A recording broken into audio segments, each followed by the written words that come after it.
My coworkers are joking I'm pregnant when I'm not. I never thought I'd be writing something like this. But I'm honestly just tired, emotionally drained, embarrassed, and kind of angry. I, 28F, work as a project coordinator at a mid-sized marketing agency in Chicago. I've been there for almost 3 years. And for the most part, I've always liked my job. The people are creative, funny, and we've always had a pretty laid-back work culture, but lately, things have gotten uncomfortable, specifically for me. It started about 3 months ago. Our team was in the middle of a huge campaign pitch for a new client, so we were working late nights and ordering a lot of takeout. I was dealing with a lot of stress, barely sleeping, and eating whatever was available, naturally. I gained a little weight, nothing major, but enough that some of my jeans fit tighter. I didn't think much of it. Then one morning, I came into work with my usual oversized sweater and coffee, and one of my coworkers, Lindsay, jokingly said, "Oh, hiding a baby bump under that sweater, huh?" Everyone laughed. I forced a laugh too, but my stomach dropped. I brushed it off, thinking it was just one stupid comment. But it didn't stop there. The next few weeks, I noticed that jokes became a thing. People would nudge me when I skipped happy hour drinks and say, "You can tell us, we'll keep your secret." Or when I went to the bathroom more often because I drink too much coffee, someone would tease, "Morning sickness already?" It wasn't malicious at first, just typical office teasing, but it started spreading. People from other departments were asking if I was pregnant. Someone even made a bet in our group chat about when I'd make the announcement. I tried to shut it down politely. I laughed awkwardly, said, "Guys, I'm not pregnant." Or, "No, really, it's just stress weight." But the more I denied it, the more they seemed to think I was hiding something. Like it was funny that I was keeping it secret. Things hit a breaking point when my boss, Mark, pulled me aside one afternoon. He's in his late 40s.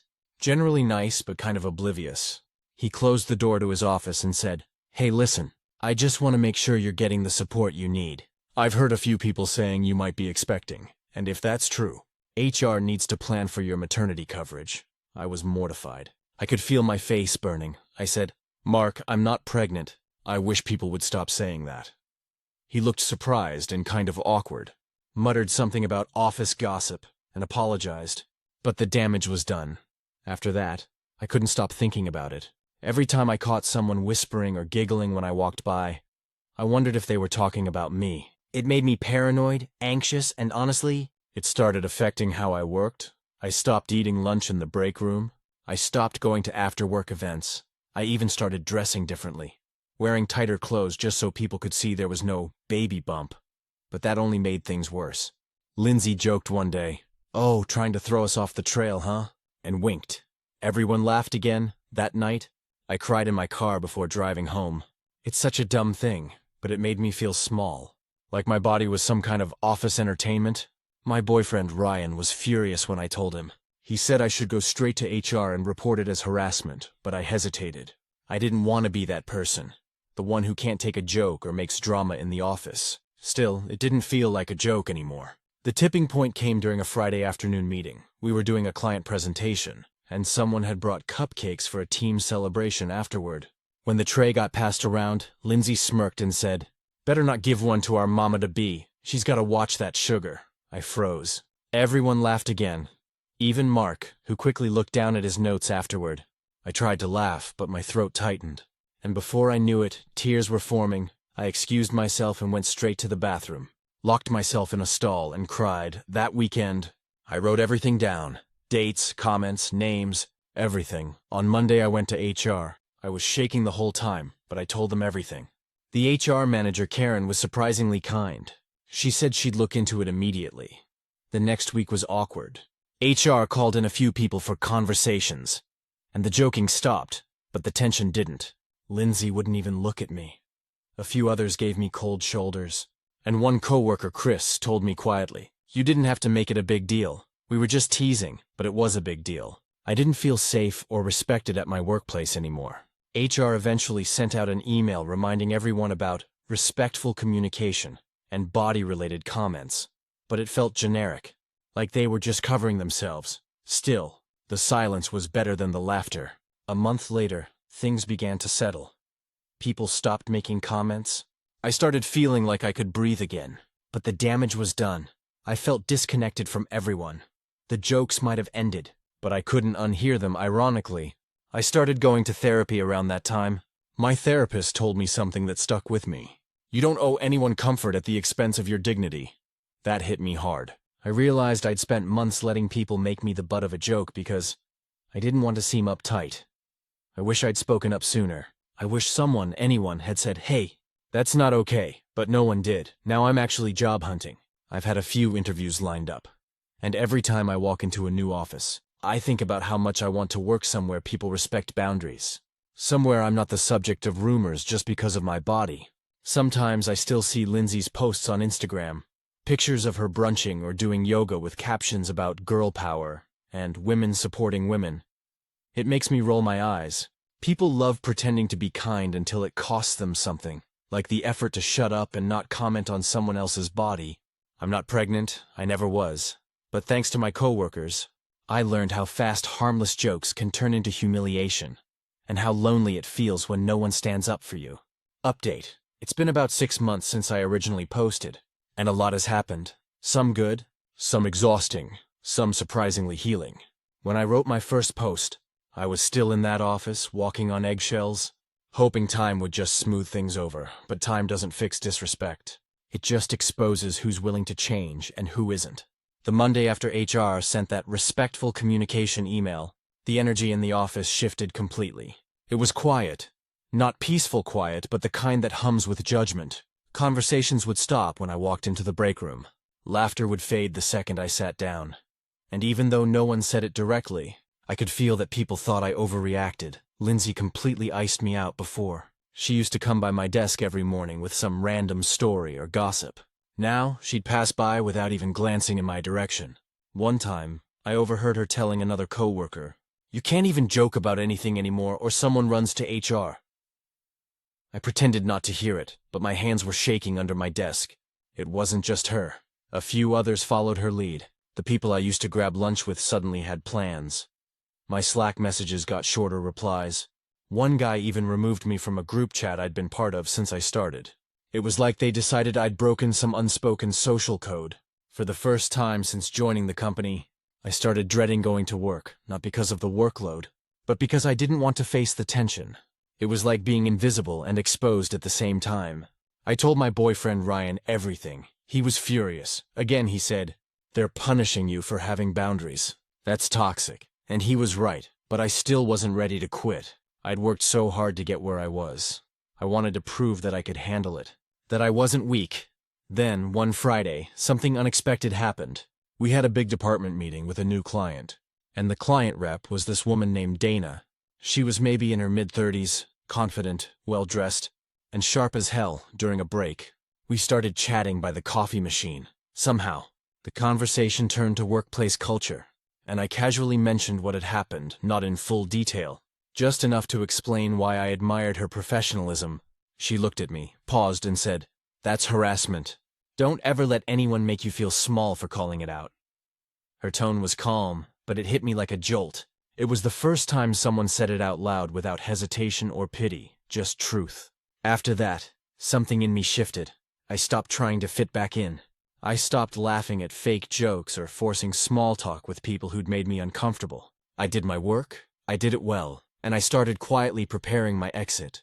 I began applying to jobs, ones that actually emphasized respect and inclusion, not just in their mission statements, but in their reviews and employee testimonials.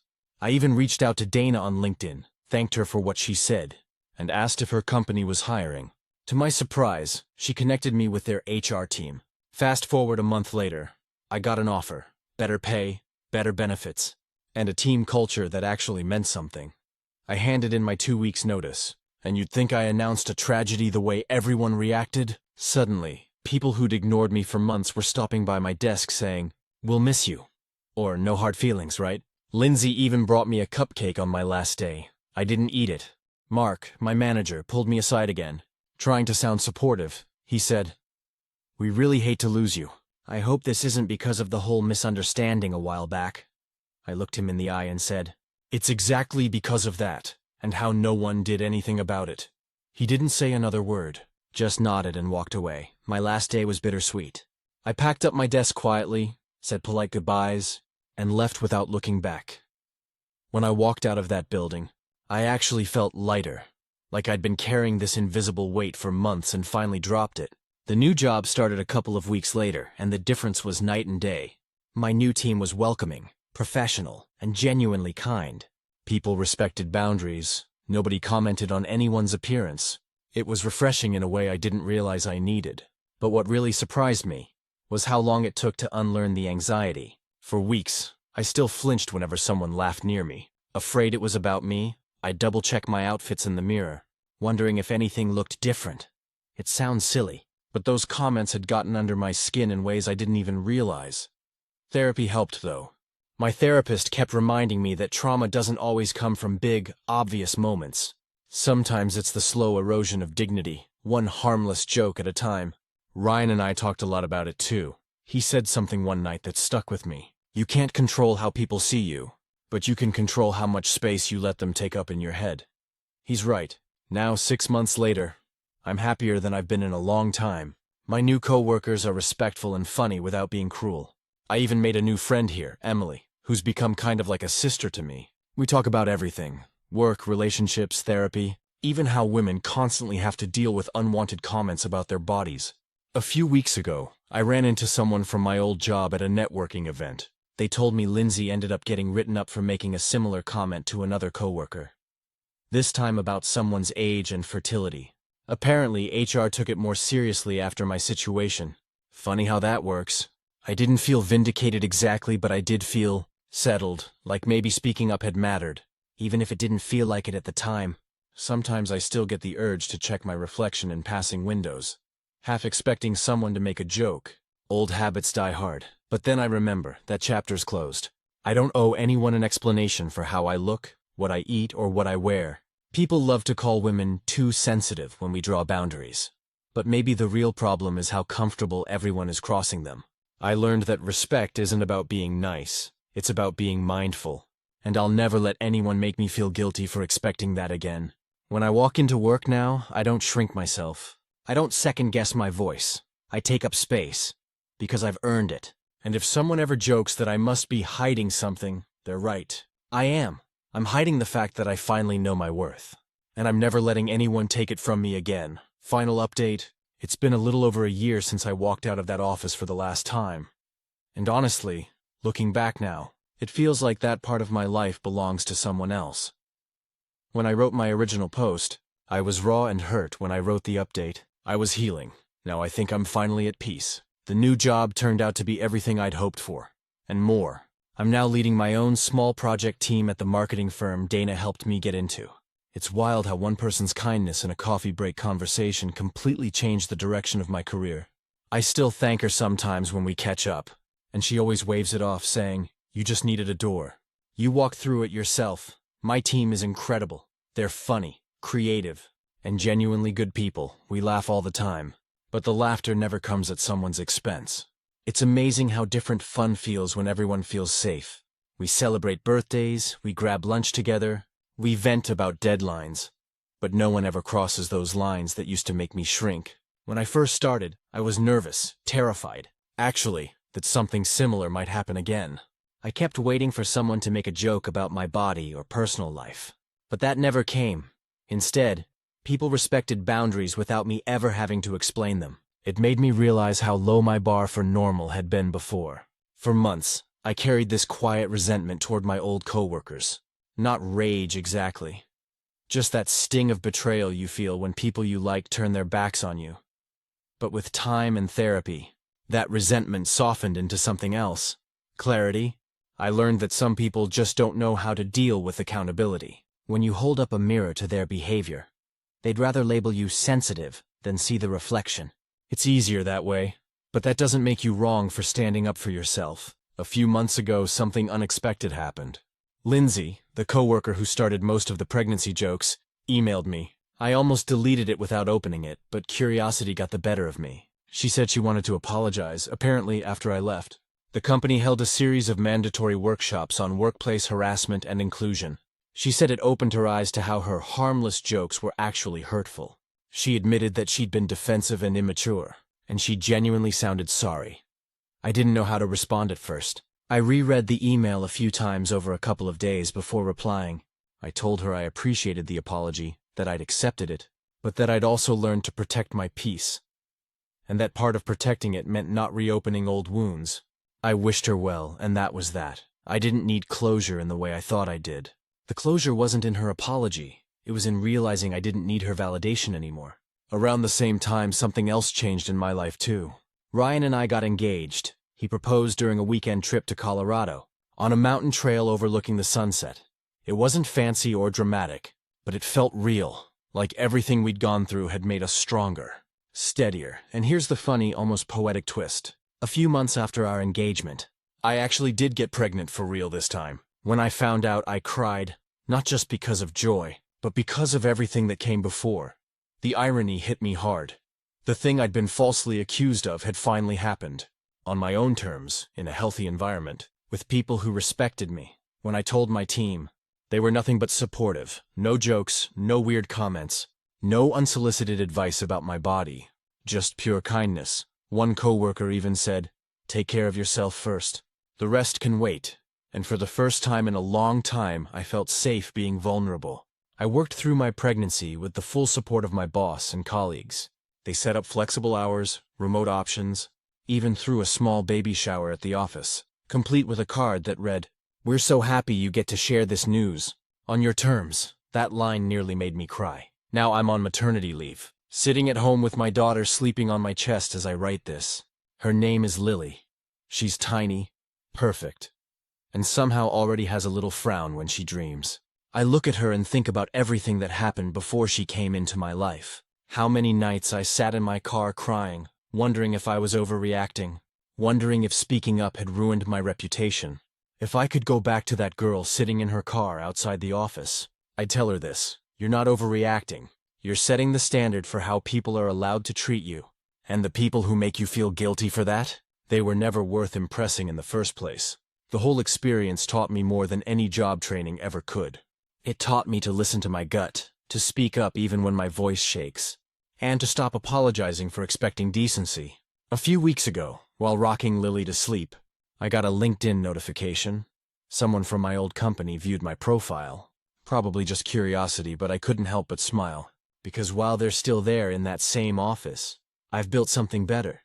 A career I'm proud of, a home filled with love, a family I'm starting fresh with. And every time I think back to those months of humiliation, I remind myself they didn't break me. They built the version of me who refuses to be small anymore. So if anyone out there is going through something similar, being laughed at, doubted, or dismissed, please know this: standing up for yourself doesn't make you difficult. It makes you free. I used to think silence was the safest option, but now I know that silence just lets other people write your story for you. And I'll never let that happen again. Now when I look at my daughter, I think, this is why I had to go through it all.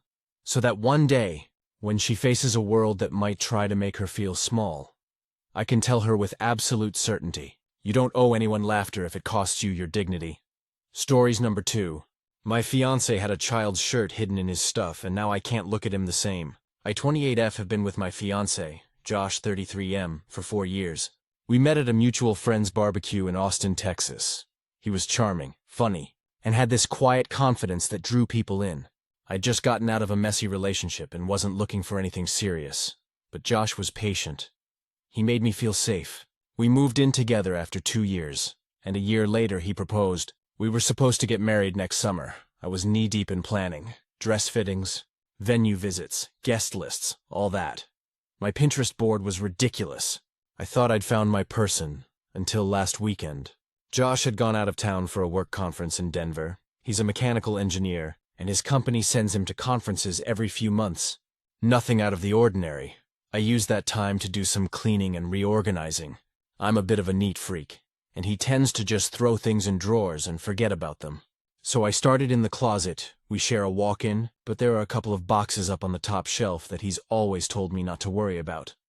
Just old tools and work manuals, usually. I'd respect that, but lately I'd been feeling weirdly restless. Maybe wedding stress, maybe something deeper. I pulled one of the boxes down to dust it off. It wasn't heavy. Inside, under a stack of random papers and an old baseball cap, was a small, bright blue t-shirt. It looked like it would fit a toddler, maybe 3 or 4 years old. It had a faded cartoon dinosaur on the front, the kind that glows faintly in the dark. At first, I thought maybe it belonged to a friend's kid. Josh's best friend, Mark, has 2 little boys, so it wouldn't have been that weird. But when I lifted it out, something about it made my stomach drop. There was a faint stain on the collar, like dried juice, and when I checked the tag, it was a small boutique brand. One from our old neighborhood, where we used to live 3 years ago. And then I saw it, a tiny label inside, written in permanent marker. Eli? I don't know anyone named Eli. Not a single one of our friends has a kid by that name. I sat there for a long time, just holding it, trying to make sense of what I was looking at. My mind went straight to the worst possible place. That Josh had another family, a child, that he'd been lying to me for years. When he got home Sunday night, I couldn't stop staring at him. He was exhausted from his flight. Joking about how bad airline coffee is, I smiled and nodded. But I felt like my entire body was vibrating with questions. I waited until after dinner. We were sitting on the couch, and I said, "Hey, I found something in your closet." He froze, just slightly, but I noticed. "What did you find?" he asked, trying to sound casual. I told him about the shirt. I even brought it out. He stared at it for a second and then said, "Oh yeah, that's from a volunteer thing I did years ago." That didn't sound right. Josh isn't a liar, or at least I didn't think he was. But the way his voice caught made me feel sick. "A volunteer thing?" I asked, like with kids. "Yeah," he said too quickly. "It was, for a foster home. We donated clothes and stuff. I must have kept that one by accident." It was a plausible story, I guess, but his body language was all wrong. His hands were clenched, his knee bouncing. I didn't push right then. I wanted to believe him. But that night, I couldn't sleep. I kept replaying the look on his face when he saw the shirt. The next day, I called Mark. I didn't tell him everything. Just said I found something weird while cleaning and wanted to know if Josh had ever mentioned volunteering with kids. Mark laughed and said, "Josh? No. He doesn't even like being around my kids for more than 10 minutes. My stomach dropped again. So that night, after Josh went to bed, I went through that box again. Beneath the papers was an envelope. Inside were a few photos. Printed ones, not digital. The first was of Josh sitting on a park bench, smiling at a little boy who looked about 3, blonde hair, wearing the same blue shirt. The boy was holding a balloon, looking up at Josh like he hung the moon. The second photo showed Josh pushing the boy on a swing.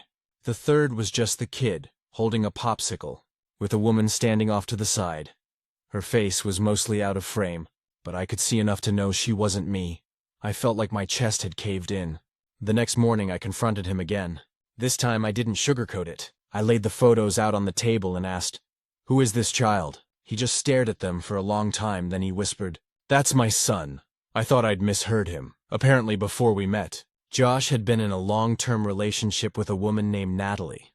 They'd been together for about 5 years, and she got pregnant toward the end. They weren't in a good place. He said it was toxic. Lots of fighting, both of them young and impulsive. When she found out she was pregnant, she told him she didn't want him involved. She moved to another state. He said he tried to reach out for the first couple of years. Sent money, but she cut all ties. Eventually, she stopped responding altogether. He said he kept that shirt because it was the last thing he had that belonged to his son. He said the boy's name is Eli. I didn't know what to say. I wanted to be angry that he hadn't told me. 4 years together, an engagement, and not one word about having a child. But looking at him, he didn't seem like someone hiding a double life. He looked broken.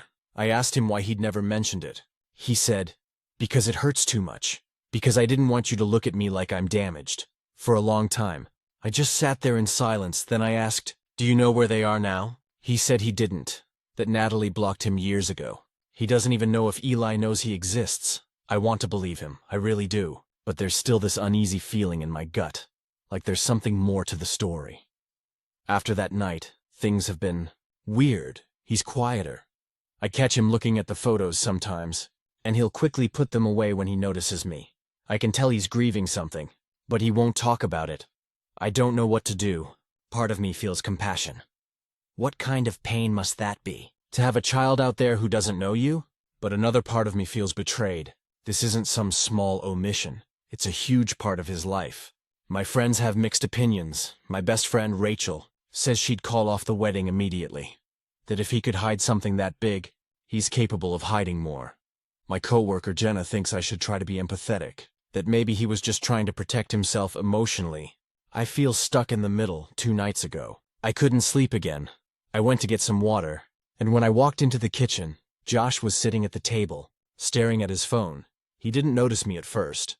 I saw tears in his eyes. When he looked up, he quickly wiped them away and said, "Hey." I asked if he was okay. He said, "Yeah, just tired."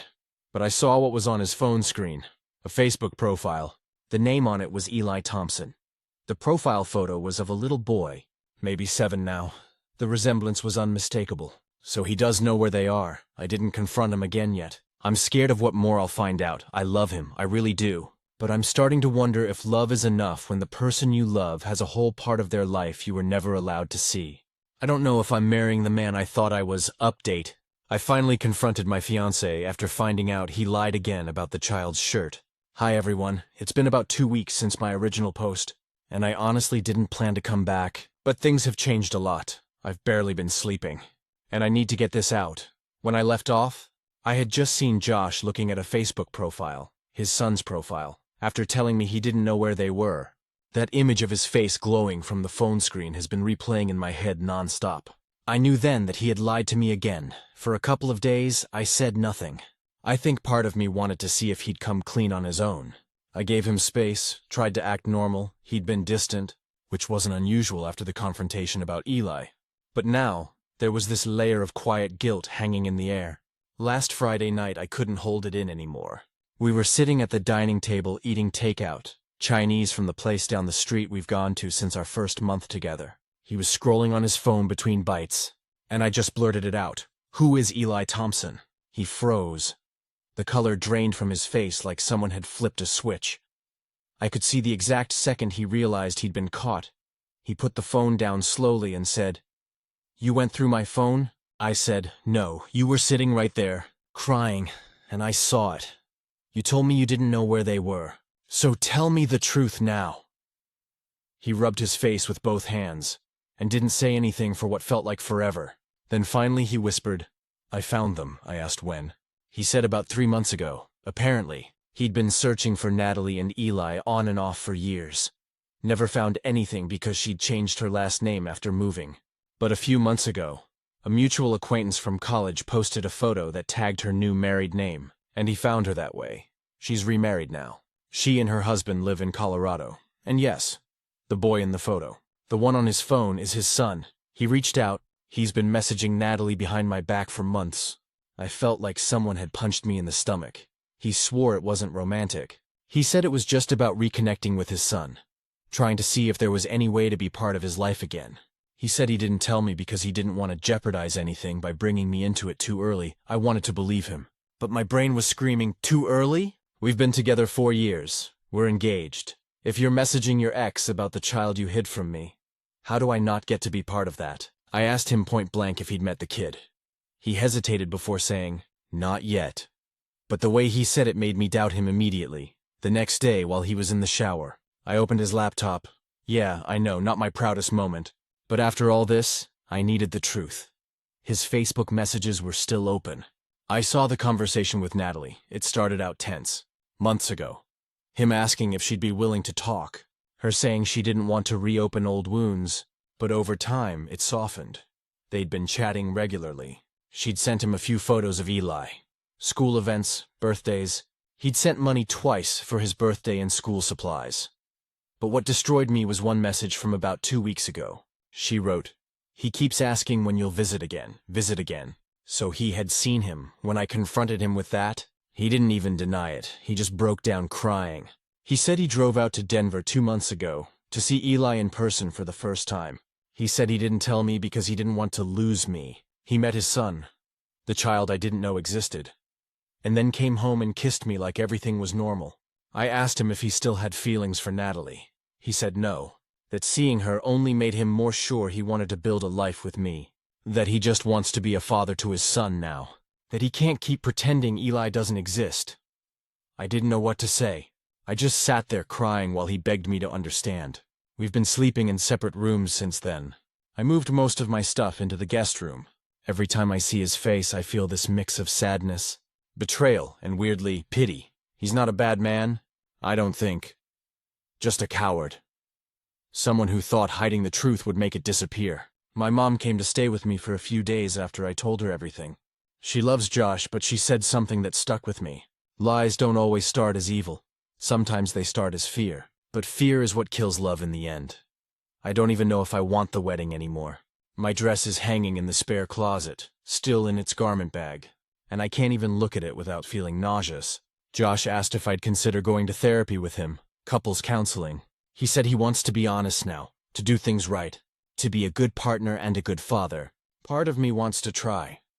We had a good thing before all this, and I know people can make terrible choices when they're scared, but another part of me keeps thinking, if he could hide an entire child from me for years, what else could he hide when things get hard again?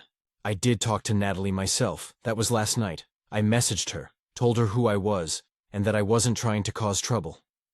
I just needed to understand. She was actually kind, honest too.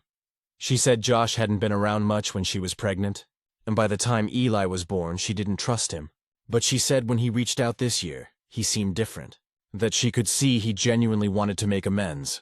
She told me he'd met Eli twice, once at a park, and once at their house for dinner. She said Eli thinks Josh is just a family friend for now, but she plans to tell him the truth soon. Hearing that broke something in me, because now it's not just about me. There's a little boy in the middle of all this. A kid who's about to learn he has a dad he never knew. A dad who's engaged to someone else. A dad who's been living two lives in emotional chaos. I don't know what I'm going to do.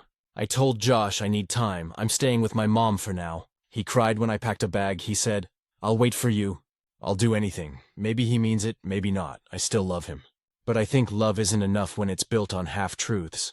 For now, I just need space to figure out who I am outside of this mess. Final update. I finally made a decision about my fiancé and the child's shirt I found months ago.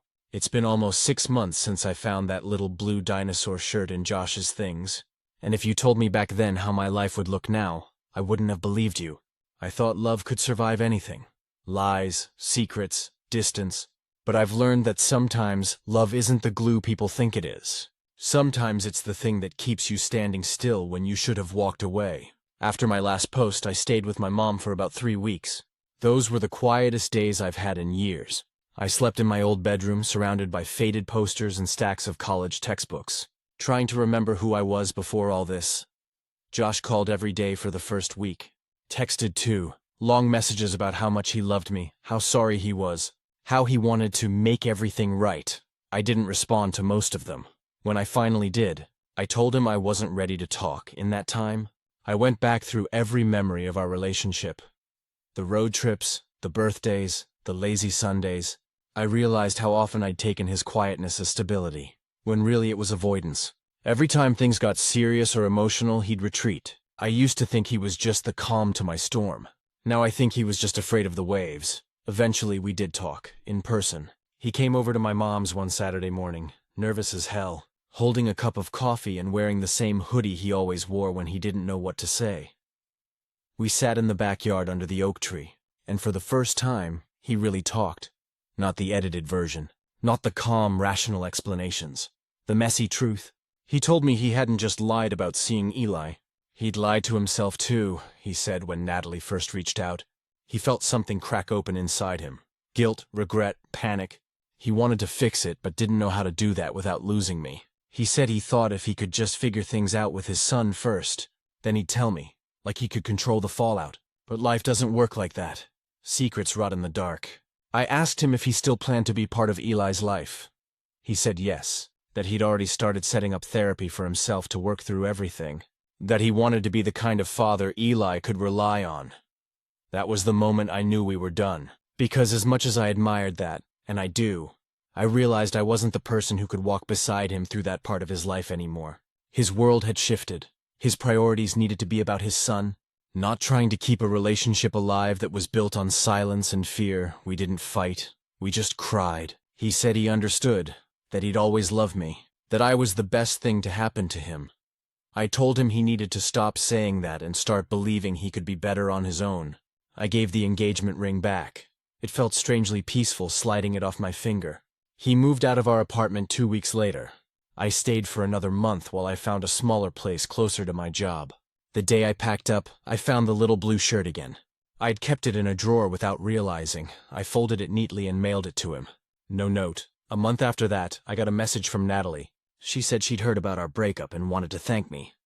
Not in a weird way, but sincerely. She said she could see that Josh was trying, that he'd been coming to see Eli every couple of weeks, and that the boy was starting to warm up to him. She said, "You helped him get there, even if you don't see it." That message made me cry harder than anything Josh ever said, because she was right. Sometimes we're just meant to be a bridge in someone else's story. Life's quiet now. I've been seeing a therapist, focusing on myself. I started taking pottery classes on weekends. I even adopted a cat, a little gray one I named Penny. She's mischievous and always knocking things over, but she makes the apartment feel less empty. Josh and I haven't spoken in months. I still think about him sometimes, especially when I see families at the park or when an old photo pops up on my phone. But it doesn't hurt the same way anymore.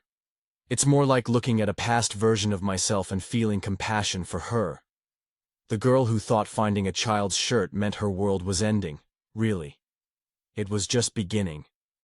So that's where I am now. The wedding's off, the chapter's closed. But I'm okay. Better than okay. Actually, I don't hate Josh. I don't even resent him anymore. I hope he and Eli build something beautiful.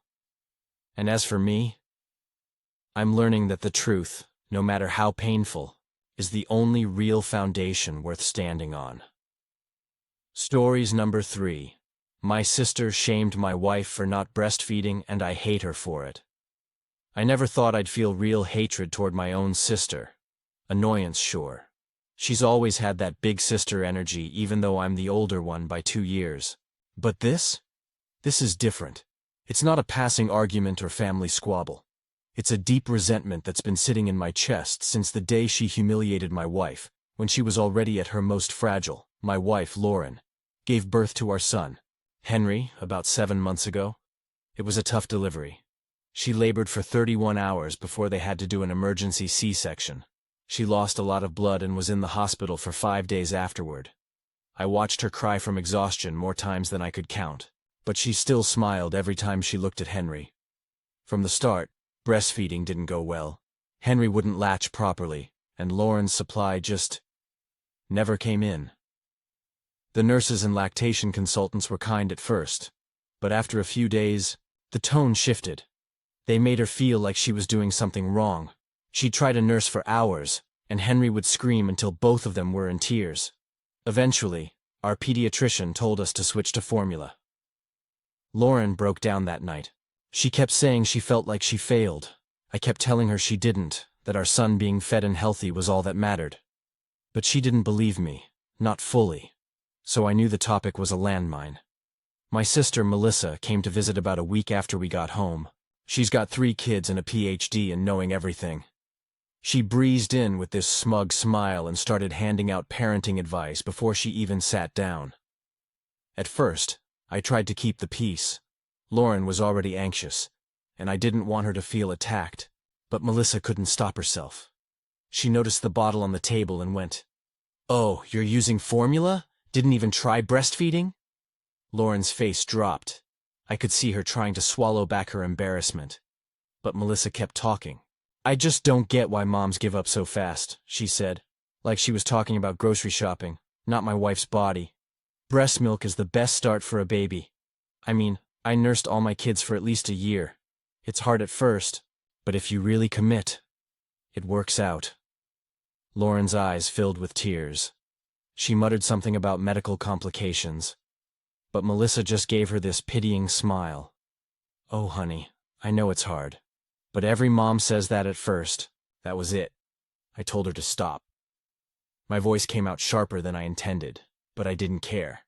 I said she had no right to judge anyone, especially not Lauren. She laughed and said, "Relax, I'm just trying to help." Lauren excused herself to the bedroom. I followed a few minutes later and found her curled up on the bed, crying quietly. She said she felt like she'd never be a good mom. That's when something in me broke. I went back to the living room and told Melissa to leave. No yelling, no theatrics, just told her to go. She looked shocked, like she couldn't believe I was serious. She said I was overreacting, that I'd regret kicking her out. But I didn't. For a while, I thought maybe she'd realize what she did was cruel and apologize. Instead, she doubled down. She told our parents I blew up at her for giving advice, and that Lauren was too sensitive.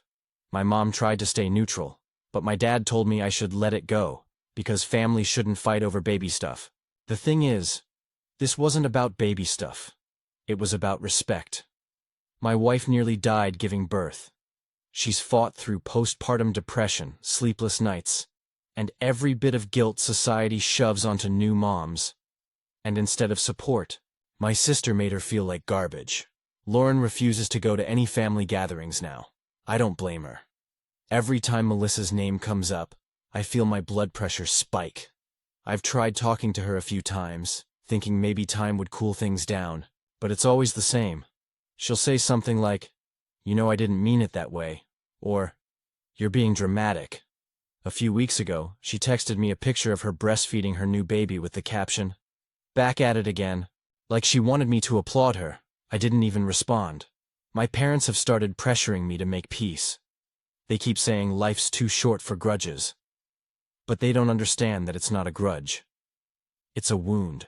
I can't forgive someone who's never shown a shred of remorse. Sometimes I think about how close we used to be. Melissa was the one who taught me to drive, who helped me move into my first apartment, who cried at my wedding. But now when I see her, all I feel is anger. She hurt the person I love most in the world, and she's too proud to admit it. I don't know if we'll ever fix things. Maybe one day she'll realize how cruel her words were. Maybe not. But right now, I'm okay keeping my distance. My wife deserves peace more than I need a sister who can't see past her own ego.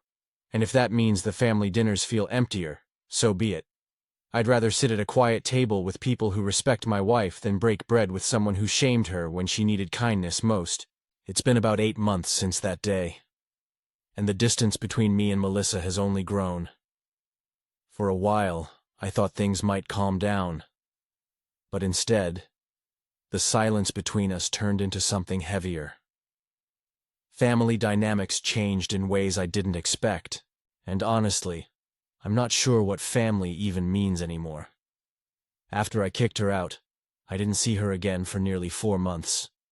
We missed Thanksgiving because Lauren couldn't handle being around her, and I wasn't about to make my wife sit across from the person who made her feel like she failed as a mother.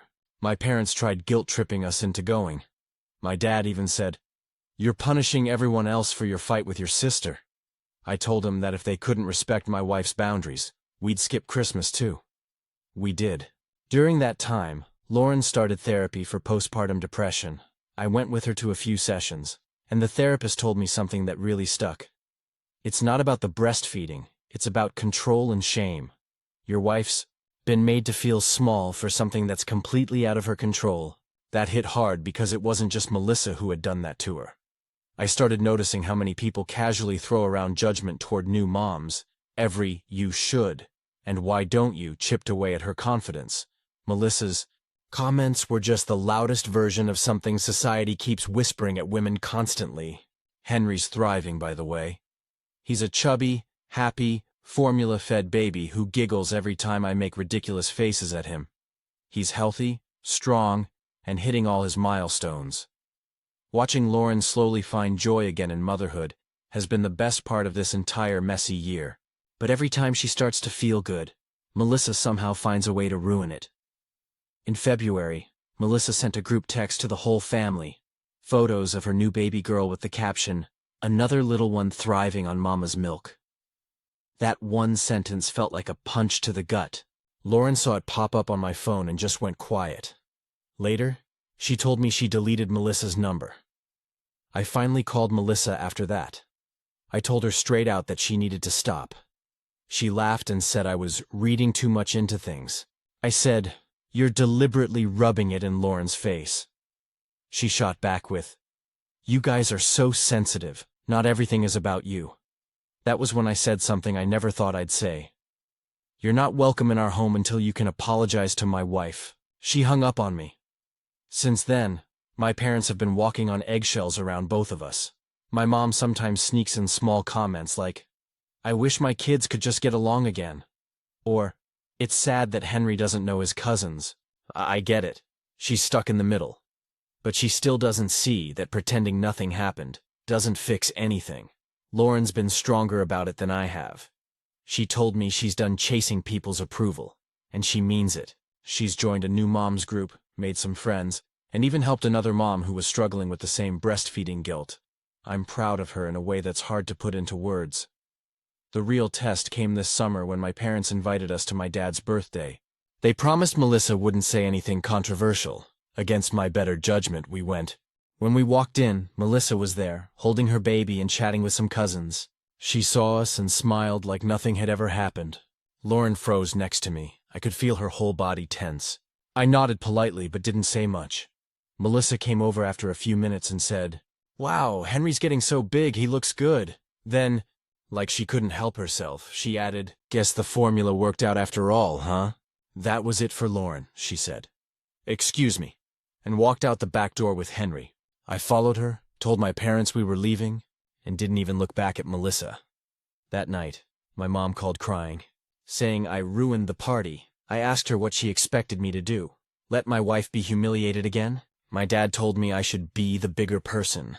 I told him I already was, because I hadn't said what I really wanted to say. Since then, Lauren and I have cut off contact with Melissa completely. We muted the family group chat and stopped going to gatherings where she'd be. My parents keep insisting we'll regret it, but honestly, I don't. 'Cause here's what I realized. Forgiveness doesn't mean letting someone keep hurting you. It's okay to love someone and still decide they don't deserve a place in your life right now. Every time I look at Lauren holding Henry, calm and confident, I know we made the right choice. She's happy again. That's worth more than keeping up some fake version of family harmony. Maybe one day Melissa will understand what she did. Maybe she won't, but I'm done waiting for her to grow up. My wife and my son come first now, and if protecting them means burning a few bridges, then that's exactly what I'll do. It's been a little over a year since everything blew up, and I think this is the final time I'll talk about it. The whole situation with Melissa changed my life in ways I didn't expect. Some for the worse, but a lot for the better. Distance really does reveal who people are. Lauren and I moved to a new house about 6 months ago, about 40 minutes from where I grew up. We wanted more space for Henry, and a clean slate away from all the family drama. The house is nothing fancy, but it's ours. There's a big oak tree in the backyard, and a swing we built together. Sometimes when I watch Lauren push Henry on it, laughing, I realize how far we've come from those first few months of chaos and tears. Melissa still hasn't apologized. She hasn't even acknowledged what she did after that birthday party incident. I sent her one last text, a simple one. I said, "Until you can take responsibility for how you made Lauren feel, we're done." She left it unread. That was the last time we spoke. My parents tried for a while to patch things up. My mom came to visit a few times, usually without warning. Like she hoped showing up would make us talk things out. Once, she even brought Melissa's kids along, just for a visit. I told her gently but firmly that it wasn't happening. She cried, said I was being cruel, that Lauren should forgive her for the sake of the family. I told her that forgiveness isn't a group project. It's not something you can assign because it makes everyone else more comfortable. After that, my parents pulled back too. I think they're tired of choosing sides. Even though, in a way, they already did. We still talk occasionally, but it's strained. Every phone call feels like we're skirting around the real issue, pretending the family's still intact when it's not. Lauren doesn't miss them. I think she mourned that relationship long before I did. For her, Melissa's words weren't just hurtful. They reopened wounds she already had about not being enough. Watching her come out the other side of that has been incredible. She's more confident now, more sure of herself. She volunteers with a group that supports new moms, especially those who can't or don't breastfeed, and she's turned her pain into something that helps other women. She told me once, "Melissa gave me the worst gift, but I made something good out of it." That kind of strength humbles me. As for me, I've learned that standing up for someone you love sometimes means accepting you'll lose other people in the process. I used to think family loyalty was about always keeping the peace, no matter what.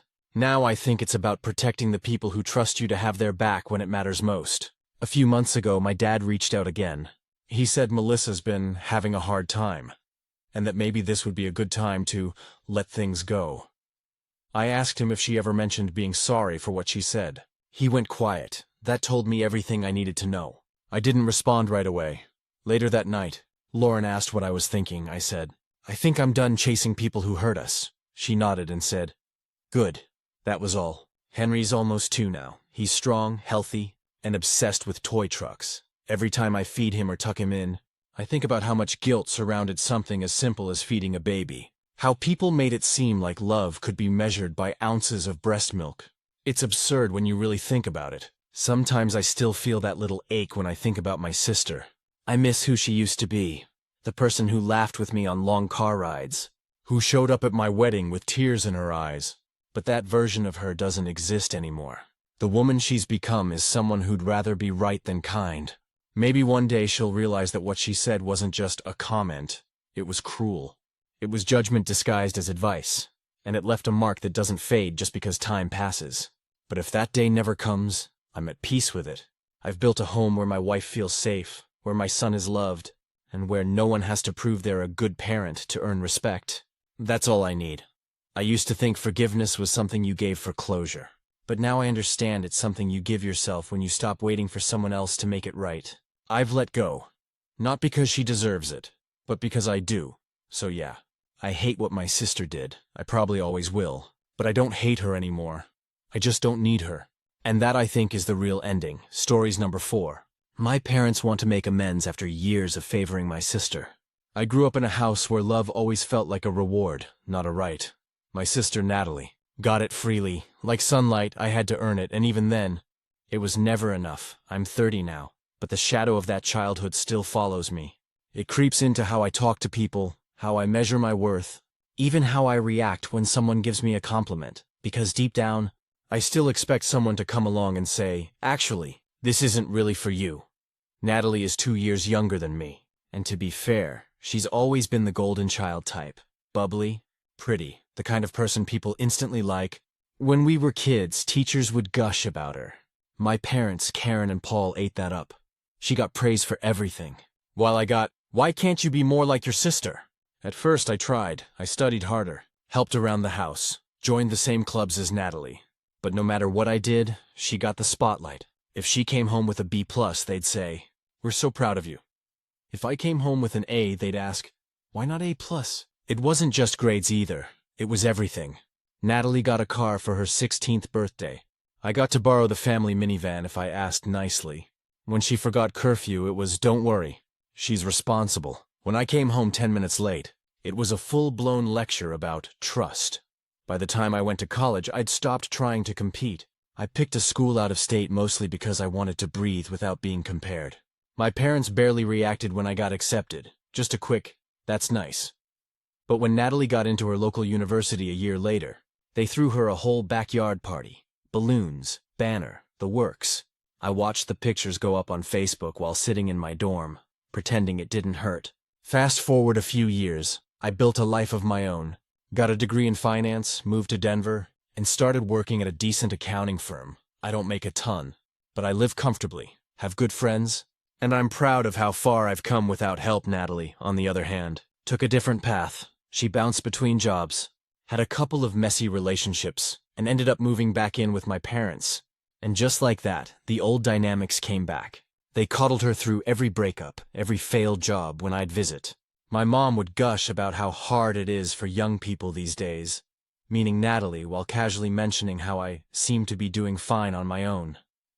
It always felt like she was saying I didn't need love, just results. Then last year, everything shifted. Natalie got engaged to a guy named Chris, who's honestly pretty decent. He's kind, has a stable job, and from what I can tell, actually treats her well. My parents were over the moon. They threw themselves into planning her wedding like it was the royal event of the year. I tried to be happy for her, I really did, but it was hard not to notice the patterns all over again. They offered to pay for half the wedding, bought her a custom dress, and started redecorating the house for the guests. Meanwhile, when I got promoted to senior accountant that same month, my mom just said, "Oh, that's nice. Maybe now you can afford to visit more often." The final straw came at Natalie's engagement dinner. I flew in that weekend, paid for my own hotel, brought a thoughtful gift, and genuinely tried to be supportive. During dinner, My dad raised a glass to toast our wonderful daughter and her exciting future. Then he added, "We're so proud of the woman you've become. Natalie, you've brought us nothing but joy." Everyone clapped. I smiled politely, but inside, something broke. Nothing but joy. It was like my entire existence had been erased in one sentence. After dinner, my mom found me outside and said, "Don't take it personally. You know how your father gets emotional," I said. "It's fine." But it wasn't. When I got back home to Denver, I called my parents less and less. I stopped making the effort. I didn't even RSVP right away to the wedding. I wasn't planning on skipping it, but I needed space.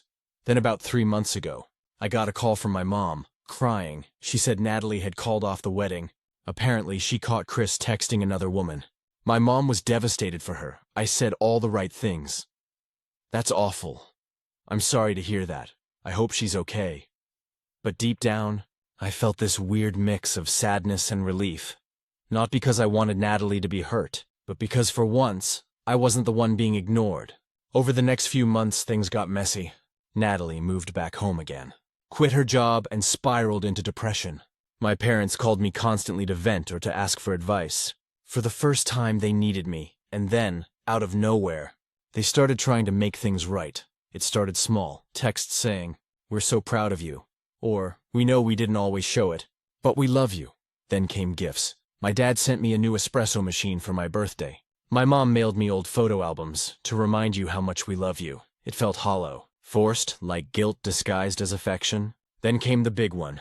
They offered to help me with a down payment on a house. "You've always been so independent," my dad said. "We'd like to finally do something for you." At first, I didn't know how to react. That kind of money isn't small change. But the more I thought about it, the angrier I got. Where was this generosity when I was scraping by after college? When I was struggling to pay rent, working 2 jobs, and eating ramen because I couldn't afford groceries? Now that they feel guilty, they suddenly want to buy their way into my forgiveness? When I told them I appreciated the gesture but couldn't accept it, they acted hurt. My mom said, "We're trying to make amends, honey. Why can't you just let us?" I told her, "Because it feels like you're trying to erase the past with a checkbook." "You can't!" she cried. My dad got defensive. He said I was being ungrateful, and that families move on. But I can't just move on from years of being invisible. Natalie eventually called me too, saying she knows they favored her and that she's sorry for not speaking up back then. She sounded sincere, but it also felt too late. She's 28 now, not a kid. She saw it happen and said nothing lately. I've been wondering if I'm being too harsh. They're getting older, and part of me feels bad for rejecting their attempts. But another part of me, the one that still remembers crying myself to sleep as a kid while they praised my sister, just can't accept their half-hearted version of sorry. They had decades to treat me like I mattered. Now suddenly, I'm supposed to forget all of it because they're uncomfortable with their own guilt. I haven't spoken to them much in the last month. Every time I think about calling, I just feel that knot in my stomach again. I don't hate them. I really don't. I just don't trust them anymore. And I don't think I owe anyone forgiveness just because they decided, years too late, that I deserved it. Maybe that makes me cold. But maybe it just means I finally learned how to stop chasing the love I should have had all along. For the first time in my life, I feel like I'm standing on my own 2 feet. Not as the forgotten daughter. Not as the shadow of my sister. But as someone who knows her own worth. And if that means keeping my distance, then maybe that's the peace I've been looking for all along. Update. It's been about 8 months since I posted, and I didn't think I'd ever write an update. But things have changed in ways I didn't expect. Some parts have been hard, others oddly freeing. Mostly, it's been a long, slow process of realizing that family isn't about blood. It's about respect.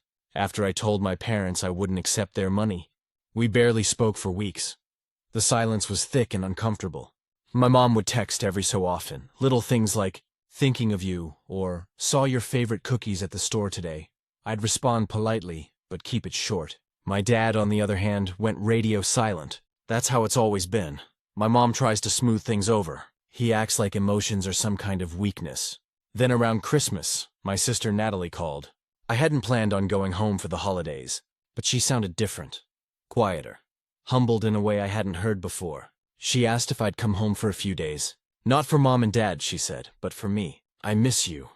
That tugged at me more than I wanted to admit. I'd spent years resenting her, but not once had she ever said something like that. So I went. When I pulled into the driveway of my parents' house, I felt that old mix of dread and nostalgia hit me like a wave. Same house, same porch light flickering, same smell of pine and cinnamon from my mom's endless holiday candles. Inside, everything looked like a time capsule. Family photos lined the walls, mostly of Natalie's milestones. But this time, there were a few pictures of me, too. Ones I hadn't seen in years. I don't know if my mom dug them out on purpose, but it felt deliberate, like an attempt to rewrite history. Natalie greeted me at the door with a tight hug, and for the first time, I didn't feel that old sting of comparison. She looked tired. Life had humbled her since the broken engagement. She'd moved out again, was working part-time at a nonprofit and going to therapy. She told me she finally realized how much she'd benefited from our parents' favoritism, and how much it messed both of us up in different ways. We talked for hours that night, just the two of us in her old room. She cried while telling me that after the breakup, she'd started noticing the things I'd always pointed out. How Mom still baby-talked her. How Dad treated her mistakes like learning experiences but mine like disappointments. She said she felt guilty for not seeing it sooner. For the first time, I believed her. The next morning, my parents tried to act normal. Mom fussed over breakfast. Dad read the paper and avoided eye contact. When I went to pour coffee, he said quietly, "Glad you're here." It wasn't much, but for him, that was monumental. That evening after dinner, my mom sat down beside me with this nervous look. She started apologizing again. Really apologizing this time. Not the vague, "we did our best" type of talk, she said. "I know we made you feel unseen. We put too much energy into fixing things for Natalie and not enough into appreciating you. That's on us." I didn't know what to say. I'd dreamed of hearing those words my whole life, but instead of relief, I felt this deep sadness. Because no matter how sincere she was, it didn't undo the years of silence, the years of me begging for scraps of affection. I told her, "I appreciate it, Mom, I really do, but it's going to take time. I can't just flip a switch." She nodded and cried quietly, saying she understood. My dad didn't say much during that conversation. But a few days later, when I was getting ready to leave, he came to my car and handed me a small box. Inside was an old watch, his father's, he said. "I've been meaning to give this to you for a long time. You've earned it." That was the closest thing to "I'm proud of you" I'd ever get from him. After that visit, I decided to set boundaries instead of walls. I'd call them once every couple of weeks, but I wouldn't chase. I wouldn't overextend just to feel included. If they wanted a relationship, they could meet me halfway. And surprisingly, they did. Slowly, awkwardly, but they tried. They started asking questions about my life, about my job, my friends, even the hiking group I joined. My mom sent me care packages for no reason. My dad, who barely texted anyone, started sending random memes and articles about the stock market. It was weird, but in a sweet way. Meanwhile, Natalie and I got closer than we've ever been. She came to visit me in Denver for a weekend, and we spent it eating takeout and reminiscing for the first time. I didn't feel like the side character in her story. We talked openly about our childhood, our parents, and how we both needed to heal from it differently. At one point, she said, "You know, they probably thought they were protecting me, but all they did was set us both up to fail." She's right. They didn't do it out of cruelty. They did it out of fear. My parents had this unspoken rule that Natalie was fragile and needed care, while I was capable and didn't. And that capable label became a cage. The funny thing about healing is that it doesn't come all at once. Some days, I feel grateful for where we're at. Other days, I'll remember something small, like how Mom once told a neighbor I was the responsible one, in that tone that really meant the boring one. And it'll sting again. But now I know what to do with that pain. I don't swallow it. I acknowledge it, talk about it, and then let it pass. About a month ago, I bought a house. Not because of them, because I made it happen. Years of saving, budgeting, working extra hours. When I told my parents, they were genuinely thrilled. My dad said, "You did it all on your own." And for once, that didn't sound like distance. It sounded like respect. They flew out for a weekend to see it. My mom brought her camera and insisted on taking pictures of me in front of the house. She cried when she hugged me goodbye. She said, "I'm proud of the woman you became. Even if we didn't always know how to help you get there." That felt like closure. I won't pretend everything's perfect. There's still a part of me that hesitates to let my guard down completely. But we're trying, all of us. And for the first time, it feels real. Natalie is in a better place, too. She started dating someone new, a guy named Ben, and they seem genuinely good together. She's learned to set her own boundaries with our parents, too. She told me the other day, "It's weird, but I think your distance made them realize how much they took us both for granted." She's probably right. The truth is, I don't think I'll ever get the relationship I wanted with my parents. That version of them only exists in the past, and I've made peace with that. What I have now is two flawed people trying to do better late in life, and a sister who's finally become my friend instead of my rival. That's enough for me. If there's one thing I've learned from all of this, it's that forgiveness doesn't mean pretending it never happened. It means acknowledging the wound, seeing the scar, and deciding it doesn't define you anymore. I can look at them now without bitterness. I can listen to my mom's stories, my dad's awkward attempts at small talk, and just feel, okay, not perfect, not healed, but okay. And that's something I never thought I'd say. Sometimes when I sit on my new porch on quiet evenings, I think about that little girl who tried so hard to earn love that should have been unconditional. I wish I could tell her that one day she wouldn't need anyone to hand it to her. She'd build it herself. And maybe that's what growing up really is. Learning that the love you craved from others doesn't hold a candle to the peace you build within yourself. Final update. It's been almost 4 years since I wrote my last update, and so much has changed that it almost feels like another lifetime. Reading back on my earlier posts now, I can see how much I was still holding on to. Anger, resentment, grief over what never was. I thought I had made peace, but real peace didn't come until I had to face something much harder. Watching the people who hurt me slowly fade. It started with my dad. About 2 years ago, he had a mild stroke. It wasn't life-threatening, but it left him weak on one side and forced him into early retirement. I remember getting the call from my mom while I was at work. Her voice was shaking, and for a moment, all the old bitterness I'd carried disappeared. It was replaced with this quiet panic that I might lose him before ever really knowing him. I flew home that same night. Walking into that hospital room was surreal. Seeing my dad, once so stoic and in control, hooked up to wires. His voice slurred slightly as he tried to joke with the nurses. When he saw me, his eyes welled up and he whispered, "Hey, kiddo." I hadn't heard that nickname since I was a teenager. Something in me broke a little. I sat beside him, holding his hand, and for the first time in decades, I didn't feel the urge to prove anything. I just wanted him to be okay. The weeks after that were strange. My mom became the full-time caretaker, and Natalie and I both took turns flying in to help. It was the first time the three of us had worked as a team without resentment simmering underneath. There were long nights, shared takeout dinners, and a lot of uncomfortable silences that turned into overdue conversations. One night, after my dad was asleep, my mom and I sat at the kitchen table drinking tea. She looked exhausted. The house, once full of that constant need to impress, felt quieter, softer somehow. She said, "I think we spent so much time worrying about keeping everything together that we forgot to actually be there for you." It wasn't new information, but the way she said it, without defensiveness, without the old guilt-ridden tone, felt different. She wasn't trying to rewrite the past anymore. She was accepting it. I told her I forgave her. And I meant it this time.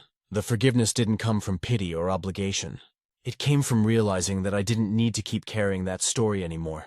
My parents' favoritism shaped me, yes, but it didn't define me. I had built a life beyond their validation. A year after his stroke, my dad's health declined again. This time it was more serious.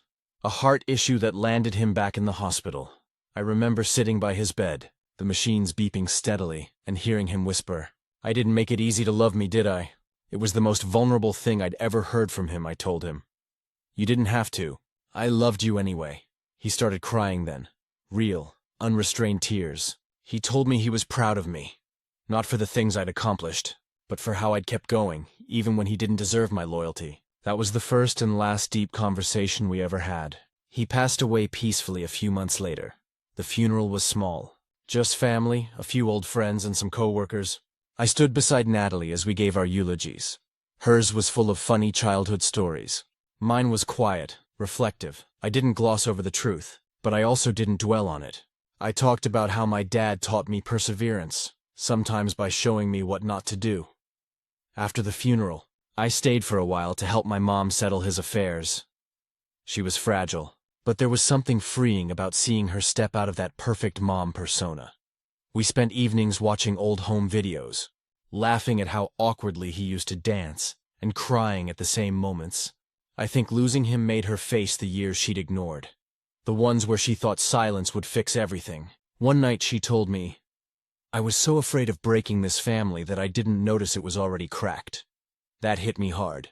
Over the next year, our relationship transformed.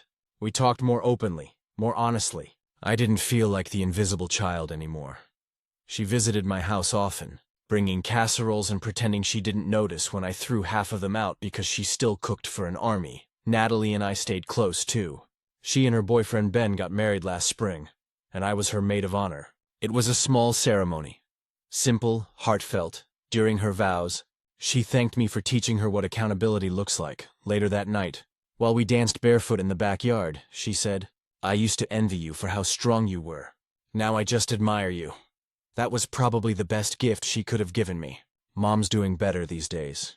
She's still in the old house, though I think she'll sell it soon. When I visit, we go through boxes of old things together. Recently, we found a letter I wrote when I was 12, saying how I felt like nobody noticed me. She cried reading it. I told her not to apologize. We can't rewrite the past, only honor it. Last month, I stood in my own backyard, watching the sunset, and realized I finally felt at peace. For years, I thought healing meant reconciliation, but it doesn't. It means freedom. It means choosing not to carry their mistakes as proof of your worth. I still talk to my dad sometimes, just in my head. When I fix something around the house, or make a tough decision, I catch myself thinking, "You'd be proud of me, old man." Maybe he hears it somewhere. Maybe that's enough. I used to resent my parents for favoring Natalie. But now, I see that I learned strength because of it. I learned independence, emotional honesty, and how to build my own sense of worth. That doesn't excuse what they did, but it gives it meaning. If you're reading this and you've ever felt like the forgotten child, I hope you know this. You don't need an apology to move on. You don't need them to see your value to know it's there. Sometimes, closure isn't a door they open. It's one you build yourself and walk through. Because at some point, you stop waiting for the love you should have gotten, and you start living as the person you always needed. And that's what I finally did. Stories number 5. My husband refuses to watch our baby when I'm gone, and I don't know what to do anymore. When I first met my husband, Daniel, he was the most attentive, grounded person I'd ever dated. I was 26, he was 29, and we met through a mutual friend at a 4th of July barbecue in Nashville. He was the kind of guy who asked questions and actually listened. He worked as a paramedic, and I worked in marketing for a healthcare startup. So I think I was drawn to that calm under-pressure energy he had. We dated for about 3 years before getting married. Everything about our relationship felt easy. He cooked on weekends, helped with laundry, and always bragged about how much he couldn't wait to be a dad someday. When I got pregnant last year, he cried, literal tears streaming down his face while holding my positive test. I thought this is what partnership is supposed to look like. But something changed after our daughter. Emma was born, she's 8 months old now, and Daniel has slowly morphed into someone I barely recognize. It started small. I had an emergency C-section after a long, complicated labor, and my recovery was rough. For the first few weeks I couldn't drive, bend easily, or even lift Emma from her bassinet without wincing. My mom stayed with us for about 10 days after we got home, and she was a lifesaver. But after she left, it was just the 2 of us. And I expected Daniel to step up. Instead, he started treating childcare like a chore he was being punished with. I'd ask him to take Emma for an hour so I could nap or shower, and he'd sigh dramatically or make comments like, "I just got home from work. Can I have 5 minutes to myself first?" I get that his job is stressful. Paramedics see awful stuff. But I was working too, just in a different way. Caring for a newborn around the clock is no vacation.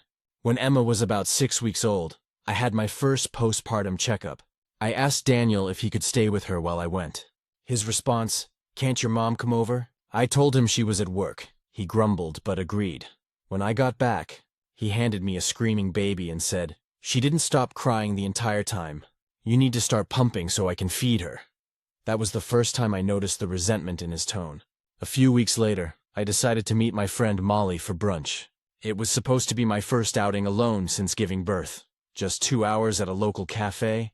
I asked Daniel to watch Emma, and he flat out said no. "I have to mow the lawn and clean the garage," he said. "You can take her with you." I reminded him that the whole point was for me to have a break, and he shot back, "Well, welcome to parenthood. Breaks don't exist." I ended up canceling brunch. Molly came over later with coffee and pastries instead. and I cried the entire time she was there. She told me it sounded like Daniel was overwhelmed, maybe even depressed. But I knew deep down it was more than that. He'd started referring to taking care of Emma as babysitting, like his own daughter. When I went back to work part-time, the situation got worse. We found a small daycare near our house, but it closed at 5 p.m., and sometimes my last meeting ran late. I'd call him to pick her up, and he'd say, "I can't, I'm still at the station." But sometimes he wasn't. Once, I checked our shared location app and saw he was at the gym. When I confronted him, he said, "I need to decompress somehow." "You don't understand how mentally exhausting my job is," I said. "You think I'm not exhausted? You think I'm not doing 2 full-time jobs right now?" He just walked away. A few weeks ago, I had to attend a work conference overnight in Atlanta. It was mandatory, and my boss had arranged hotel accommodations. I gave Daniel a month's notice, every few days leading up to it. I'd remind him, he'd just nod. The night before I was supposed to leave, he dropped a bomb. "You'll have to ask your mom or someone to stay here," he said. "I'm working double shifts this weekend." I told him I couldn't just find someone overnight to stay with an infant, and he shrugged. "You'll figure it out." I didn't sleep that night. At 2 a.m., I sat on the nursery floor listening to Emma's soft breathing, and realized I was living with a man who viewed parenting as optional. The next morning, I called my mom sobbing. She rearranged her weekend plans to stay with Emma so I could go. I hated leaving, but I couldn't cancel. I needed this job. When I got back 2 days later, my mom told me that Daniel barely interacted with Emma while she was there. "He's polite but distant," she said. "He comes home, eats, showers, and goes straight to bed. He's missing the moments that matter." That night, I confronted him again. I asked, "Do you even like being a dad?" He didn't answer for a long time. Then he said, "I didn't think it would be like this." I asked what he meant. He said, "I thought it would be fun, teaching her to walk, taking her to the park. But right now it's just crying. Diapers, no sleep, no time for anything," I said. "That's called being a parent, Daniel. You don't get to skip the hard part," he muttered. "You wanted this more than I did," and walked out of the room. I sat there stunned. I don't know when exactly I started feeling like a single mom living with a roommate, but that's what it is now. He'll hold Emma for 5 minutes, scroll on his phone, hand her back when she fusses, and disappear into another room. Last week, my friend Brooke invited me to her bachelorette weekend in Charleston. Just 2 nights away, all planned months ago. I told Daniel about it, and he immediately said, "You can't just expect me to watch her that whole time," I said. "She's your daughter," he said. "Yeah, and you're her mom." "That's not the same thing." I honestly think I blacked out from anger for a second. I told him if he couldn't handle being alone with his own child for 48 hours. We had bigger problems than childcare. He accused me of threatening him, said I was always looking for ways to make him the bad guy. Then he stormed out and stayed at a co-worker's house. He came back the next morning acting like nothing happened. Made coffee, kissed my forehead. I wanted to scream. Now I'm sitting here writing this at 1 a.m. while Emma sleeps in her crib. The monitor hums softly beside me. Daniel's asleep in the other room. We barely talk anymore unless it's about bills or Emma's daycare schedule. I've tried suggesting therapy, both couples and individual, but he keeps saying, "I don't have time for that crap, so here's where I am, 28, exhausted, and feeling like I'm parenting 2 people, my baby and my husband. I still love him, but every time he refuses to watch Emma so I can run errands, take a shower, or just breathe, I feel that love crack a little more. I don't want to raise my daughter in a home where her father treats caring for her like an inconvenience. I don't want her to think that's what partnership looks like. Tomorrow I'm calling a counselor, not for us, for me. I need someone to help me figure out if this marriage is fixable, or if I've just been holding on to a version of Daniel that doesn't exist anymore. Because the truth is, I can handle the sleepless nights, the endless bottles, the piles of laundry. What I can't handle is doing it all alone while the person who promised to be my partner acts like a guest in his own family.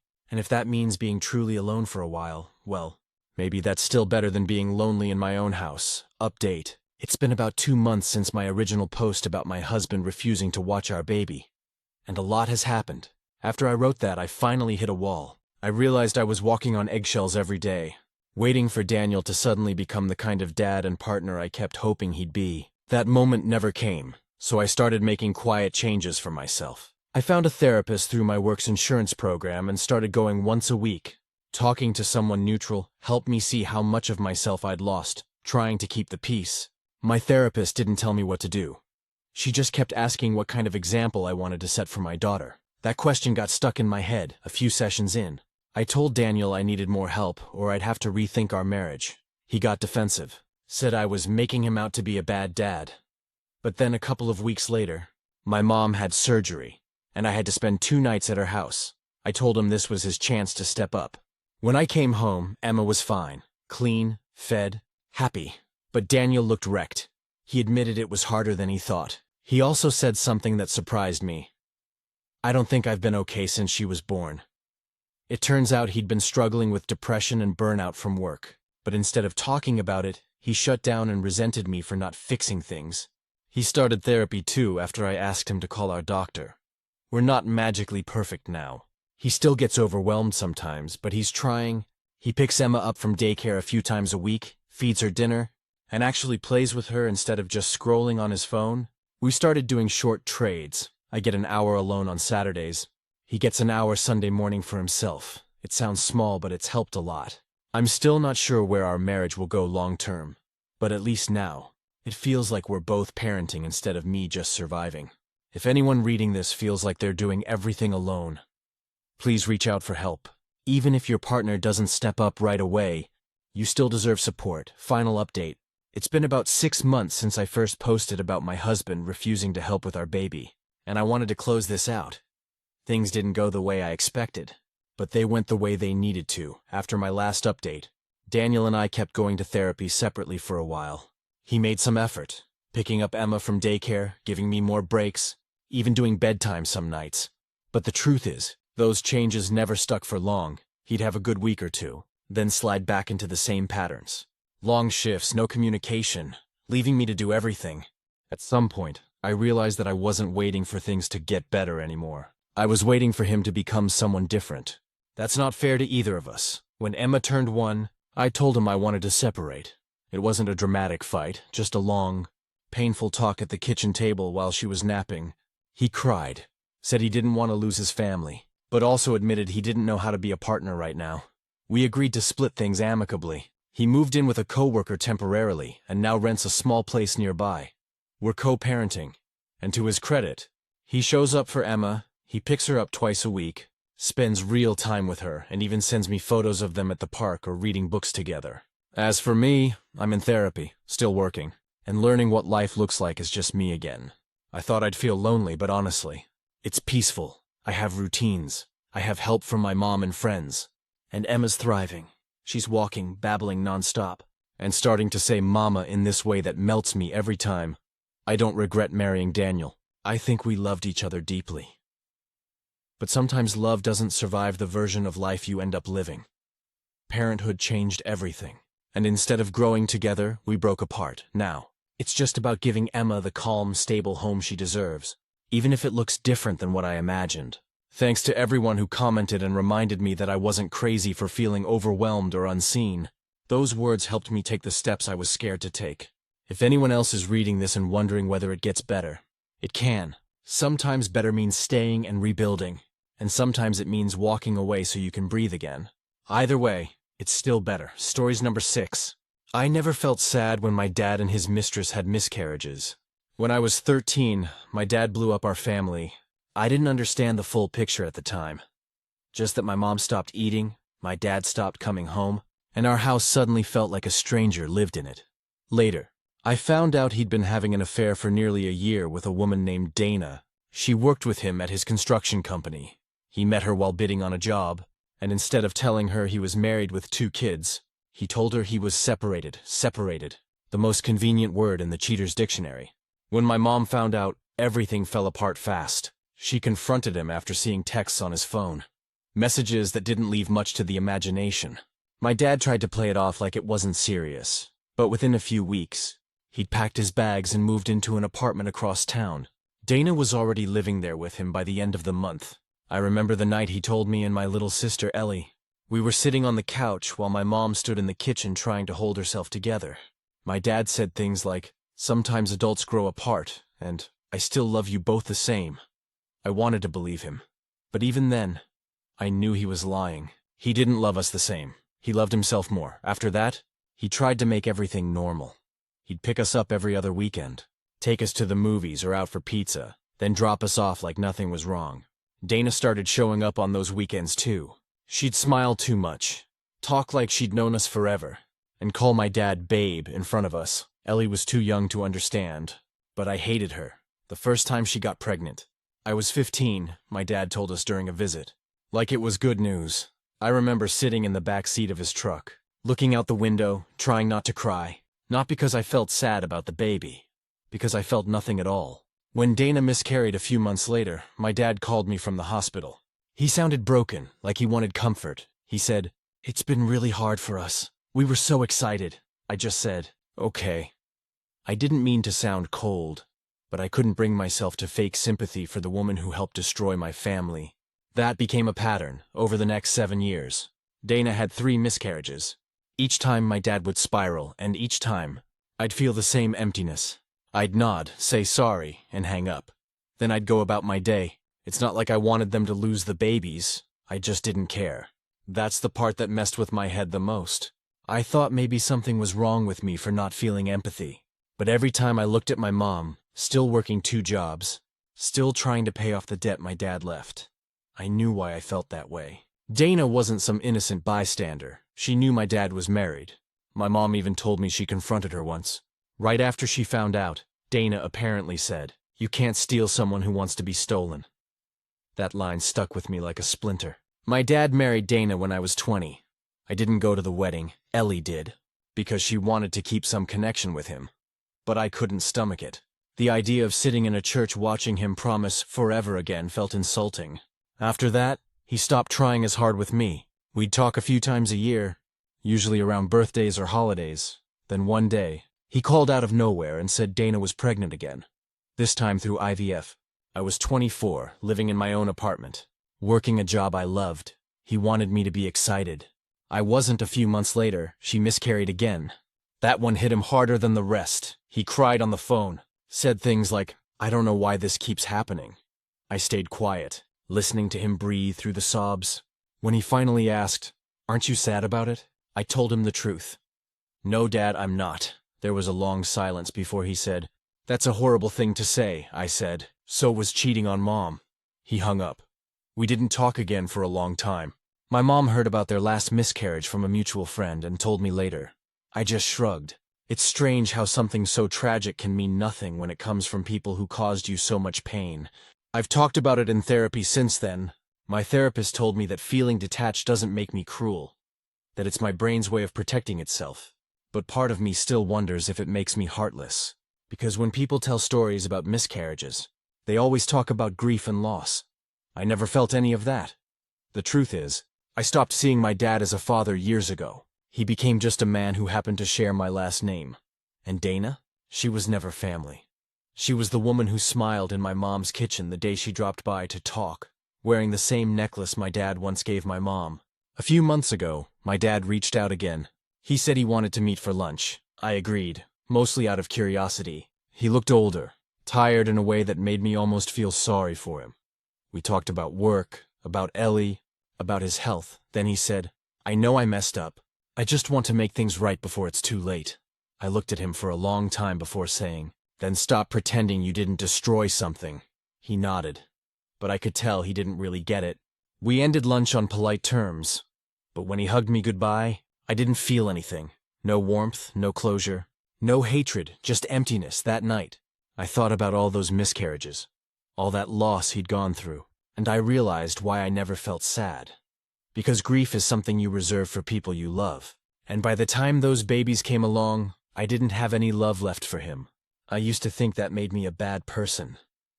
Now I think it just makes me someone who finally stopped bleeding for a man who never once bled for me. It's been about 1.5 years since that last lunch with my dad, and I've thought about him less and less. That sounds cold, but it's the truth. I guess when you grow up being the collateral damage of someone else's choices, eventually you learn how to stop trying to fix the wreckage they left behind. After that lunch, there wasn't some big falling out. We just stopped talking again. He texted a few times. "Hope you're doing well," or "thinking of you." But I didn't have the energy to pretend we were ever going to be close again. I answered politely, short and neutral. Eventually, the text stopped too. My sister Ellie is 22 now. She still talks to him sometimes, though not as often. She's always been softer than me, more forgiving for a while. That used to frustrate me. Like she was letting him off too easy. But she told me once, I don't forgive him for him. I forgive him for me. And I get that now. We process things differently. For her, forgiveness feels like release. For me, silence feels like peace. The last time I saw my dad was earlier this year at a small family gathering for my uncle's birthday. I didn't even know he'd be there until I walked in. He was sitting with Dana, who looked worn down and older than I remembered. She smiled at me awkwardly when I came over to say hello. My dad tried to make small talk, asking about my job, my apartment. If I was dating anyone, I kept it surface level. He mentioned that they'd stopped trying for kids. Said something like, guess it just wasn't meant to be. For the first time, I saw something different in him. Not guilt exactly, but a kind of quiet defeat. He looked like someone who finally realized there wasn't going to be a do-over. And for the first time, I didn't feel anger. I felt done, like the chapter had already closed, and I'd just walked into an epilogue I didn't need to read. After the party, Dana actually came up to me in the parking lot. I almost walked away, but she looked nervous. So I stopped. She said, I just wanted to say I'm sorry for everything. I know you probably hate me, and that's fair, but I've spent years wishing I could take it back. I didn't know what to say. Part of me wanted to tell her it was too late. Another part of me wanted to believe her. I ended up just saying, I don't hate you. I just stopped caring. She nodded, like she expected that. Then she said quietly, that's probably worse. Maybe it is. I got in my car and drove home, and I didn't cry or rage or replay it in my head 100 times like I used to. I just drove, listening to music, feeling weirdly light. Later that night, I told my mom about it. She just smiled a little and said, that's how you know you're healed. When you don't need an apology to move on. She's doing great. By the way, she finally started dating again. A man named Greg, who treats her like she's the best thing that ever happened to him. Seeing her happy after all those years of sadness has been the closest thing to justice I've ever felt. Sometimes I still wonder what it would have been like if my dad had stayed. If he'd chosen differently. But then I think about how much I've grown because he didn't. His absence taught me boundaries. It taught me not to chase love that doesn't respect me. It taught me that family isn't always the people you're born to. It's the people who show up when things fall apart. I don't hate him anymore. I don't wish him pain, and I don't celebrate his losses. I just don't carry them for so long. I let the weight of his choices sit on my chest, shaping how I saw myself. Now it's gone. I don't think he'll ever understand how deeply his actions changed me. But I've stopped needing him to. The truth is, every miscarriage, every broken promise, every silence between us, it all led me here. To a place where I can finally say I'm not sad, not angry, just free. And that freedom, after everything, feels better than closure ever could. It's been almost 3 years since that last update, and it feels strange to say that my dad's story isn't really part of my life anymore. There was a time when everything I did, every choice, every conversation, every feeling was shaped by what he did to us now. It's like that whole chapter exists in another book entirely. One I've already closed and shelved. I haven't seen or spoken to my dad since that family gathering. There were a few birthdays and holidays where I half expected to get a text or a call, but they never came. Eventually, even the expectation faded. I think we both realized that whatever connection we used to have had already run its course. It's not like we had a big dramatic ending, just a slow fade out. Like a song that quietly stops playing when you're not paying attention. Ellie still keeps some contact with him. She told me once that he and Dana split up about a year ago. Apparently, the miscarriages and years of stress finally broke them apart. I didn't ask for details. I didn't need them. It was one of those moments where I felt the distance between who I used to be and who I am now. The old me would have replayed that news over and over, wondering if he finally regretted what he did. The new me just said, that makes sense, and moved on with my day. My mom and Greg got married last spring. It was a small ceremony at a lakeside park near where I grew up. I walked her down the aisle, that moment, seeing her smiling again, genuinely happy after everything she'd been through. Hit me harder than I expected, I cried. Not because I was sad, but because I realized we'd both survived something that could have easily destroyed us. During her vows, she said, it's never too late to start over, even when you think you've lost everything. I remember looking at her and thinking, that's it. That's the lesson I was supposed to learn all along. For a long time, I held on to this bitterness toward my dad and Dana like it gave me strength. But what it really gave me was a reason to stay stuck. The anger became a habit, something to cling to so I wouldn't have to admit how much it all hurt.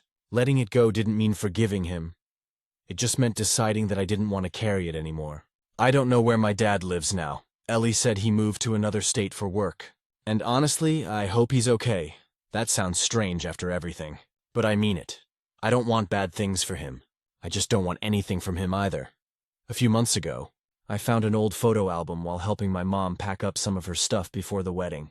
There were pictures of all of us, me, Ellie, my mom, and my dad. Before everything fell apart, I stared at one of them for a long time. It was from a camping trip when I was maybe 10. My dad had his arm around me smiling, and for a second, I almost didn't recognize him. That man wasn't the one who left. That man hadn't made those choices yet, and weirdly, I felt a kind of peace looking at that photo. I think part of healing is realizing that people can be both the best and worst versions of themselves in the same lifetime. The dad in that photo is gone, but he existed once. And I can hold that truth without pretending it erases everything that came after. I've also learned that not feeling sadness for someone's pain doesn't make you cruel. It just means your empathy has limits when it comes to people who've hurt you deeply. You can acknowledge their suffering without inviting it back into your life. Now, my life is simple. I've got a partner who's kind, a job I love, and a sense of peace I didn't think I'd ever find. Sometimes I still think about those miscarriages. Not because I feel guilt or pity, but because they remind me how disconnected we were. My dad wanted me to feel sad for losses that never belonged to me. I couldn't, and I don't anymore feel like that's something I have to apologize for. If there's one thing I've learned through all of this, it's that you can't force connection where trust has died. You can't patch over betrayal with time or small talk. Sometimes you just have to let the distance grow until it turns into silence. And then let that silence become peace. I don't know if I'll ever see my dad again. Maybe one day he'll reach out. Maybe one day I'll be ready to hear him out. But I'm not waiting for that day anymore. My story doesn't revolve around his choices anymore. It's about mine, and my choice is simple. To live a life that isn't defined by what he broke, but by what I've rebuilt. Stories number 7. She wanted me to lie to the boss. After skipping work to teach her boyfriend a lesson, I work as a customer service rep at a small logistics company in Ohio. It's not glamorous, but it pays the bills. And I actually like the people there. Well, most of them. We're a close-knit team of about 10. And because it's small, everyone knows everyone's business. Whether you like it or not, there's one coworker, though, who's always been a bit of a drama magnet. Her name's Tiffany. She's 28, outgoing, always talking about her relationship problems, her diet plans, her side hustle that never seems to take off. You name it. Don't get me wrong, I used to like her. She was funny and charismatic, and she helped me out a few times when I was new. But she's the kind of person who drags everyone into her chaos without realizing it. Or maybe she realizes it and just doesn't care. A few months back, Tiffany started dating this guy named Kyle. From what I gathered, mostly from her nonstop updates. He's one of those gym bro types who sells supplements online and posts motivational quotes about grind-set energy. They were off and on constantly, breaking up every few weeks over the most ridiculous stuff. Like him liking another girl's post, or her forgetting to text back during her lunch break. The kind of relationship that exhausts everyone who has to hear about it. Anyway, about 3 weeks ago, Tiffany and Kyle got into another fight. This time, she was furious because she found out he'd gone to a bar with his friends after telling her he was staying home.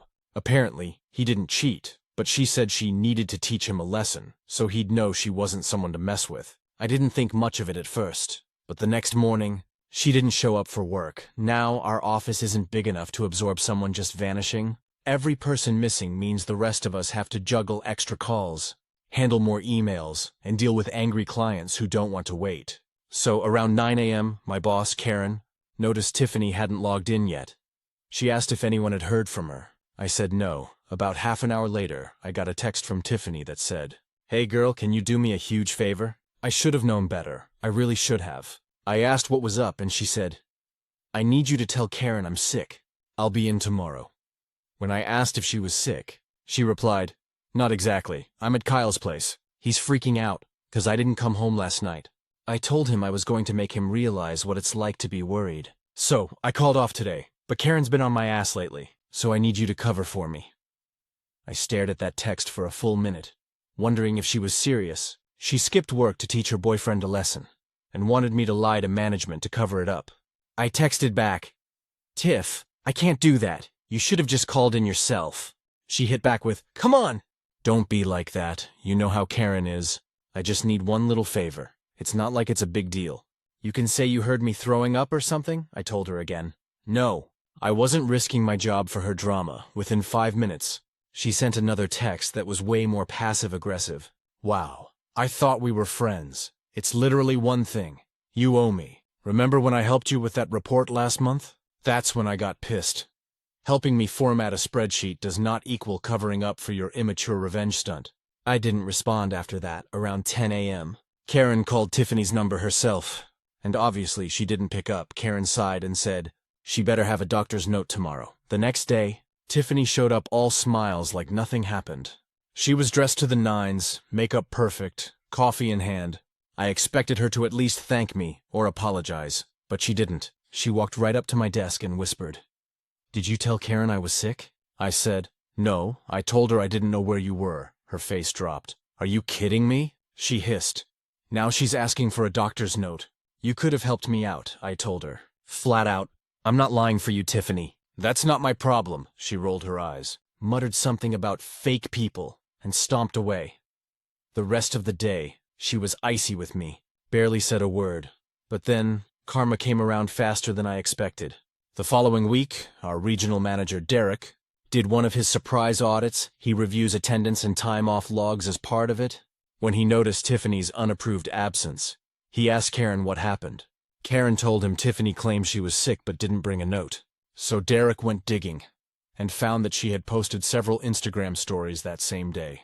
And get this. One of them was a photo of her by the pool with the caption, "Some people need to learn I'm not to be played with. Self-care day for this queen. Yup." Posted publicly. On her main account. Derek wasn't impressed. The next day, Tiffany got called into a meeting with HR and Karen afterward. She came out red-faced, muttering about betrayal and snitches. She didn't say a word to me, but the look she gave could have cut glass. Later that afternoon, another coworker, Jordan, told me Tiffany had blamed me during her meeting, said I'd ratted her out, which was ridiculous. I hadn't said anything. She exposed herself with those Instagram posts, but that didn't matter to her. In her mind, I was the villain because I didn't go along with her lie. For days, she gave me the cold shoulder. She'd whisper to others when I walked by, and one morning, I caught her rolling her eyes during a meeting when I was speaking. It got to the point where a couple of co-workers asked me what happened, so I told them the truth. She skipped work for a personal stunt and wanted me to lie for her. Most people sided with me, but of course, there were a few who thought I could have helped her out. Fast forward 2 weeks. And Tiffany got put on a final warning for dishonesty and attendance issues. She stormed out of the office that day and didn't come back for almost a week. When she finally did, she kept her head down and barely spoke to anyone. The bubbly, oversharing Tiffany was gone, replaced by someone bitter and quiet. Part of me felt a little bad for her. But another part of me thought, "You did this to yourself, the kicker?" A few days later, she texted me again. "Yes. Really," she said, "I just want you to know. I'm not mad anymore. I was just hurt you didn't have my back. Friends are supposed to help each other, even when it's hard." I didn't even reply. If being someone's friend means lying to my boss, risking my job, and covering up your manipulative nonsense, then no thanks. The last I heard, Tiffany got written up again for being late, and then quit a month later. She started working at a beauty salon downtown and occasionally posts motivational quotes about cutting toxic people out of your life. Funny how that works. Meanwhile, I got promoted a few months after she left. Karen said she appreciated how reliable and honest I was. I didn't mention Tiffany's little fiasco, but I couldn't help but think about it when I cleared out my old desk. At the end of the day, I've learned something important. Being kind doesn't mean being a doormat. Sometimes standing your ground makes people mad, but that's okay. Because the right people will respect your boundaries. And honestly, watching Tiffany learn that lesson the hard way was strangely satisfying. Update. It's been about 6 months since Tiffany left the company, and I honestly thought that was the end of it. Life had gone back to normal. Work was smooth. My promotion felt great. And our little office finally had peace. No random screaming matches over breakups. No whispered gossip at the coffee machine. Just quiet, focused days, but peace, it turns out, doesn't last long when someone like Tiffany is still in the same city. One random Thursday morning, I was sitting at my desk finishing up a report when Jordan, my coworker and now one of my closest friends, leaned over my cubicle wall and said, "You're not gonna believe this. Tiffany's name just popped up in an email." I froze for a second, thinking maybe it was some HR thing or a reference check. But no. It was an announcement from corporate about a new logistics subcontractor we'd be collaborating with on a project, and who was listed as the client liaison, Tiffany Brooks. Apparently, she'd gotten hired at a partnering company that handled distribution contracts with ours, meaning we'd be working together again. I laughed when I saw it, because it was too absurd, I thought. Of all the people in Ohio, she had to land at a place that works with us. At first, I figured it wouldn't be a big deal. It's a different company. We'd only interact through email or an occasional Zoom call. I could handle that. But of course, Tiffany found a way to make it dramatic. The first email she sent me was polite. Almost too polite. "Hi there. I look forward to collaborating with you on the new client rollout. Congratulations on your promotion, by the way." I stared at the smiley face for a solid minute, trying to decide if it was genuine or passive-aggressive. With Tiffany, you could never tell. I kept it professional. "Thanks, Tiffany. Looking forward to working together." For a few weeks, it was fine. We exchanged updates, coordinated schedules, and even hopped on a couple of conference calls without issue. She was professional and cheerful, like nothing had ever happened. I started thinking maybe she'd actually grown up a little. Then one afternoon, I got a call from Karen. She said Tiffany had emailed her directly, claiming that I'd forgotten to send over some shipment data and that it caused delays. My heart dropped because I knew that wasn't true. I checked my sent emails. I'd sent the data 2 days before. Exactly as scheduled, I called Tiffany immediately. "Hey, I just heard from Karen. Did I miss something on that report?" She sighed dramatically. "Oh no, not exactly. I just didn't see your email until this morning, so I assumed you hadn't sent it. But it's fine now. No biggie," I said. "It kind of is a biggie when you tell my boss I forgot to do my job." She laughed. Actually laughed and said, "Relax. It's not that deep, you know, Karen. She always overreacts." That was the moment I realized Tiffany hadn't changed at all. She was still deflecting, still twisting situations to make herself look good, and someone else look bad. After that, things got tense.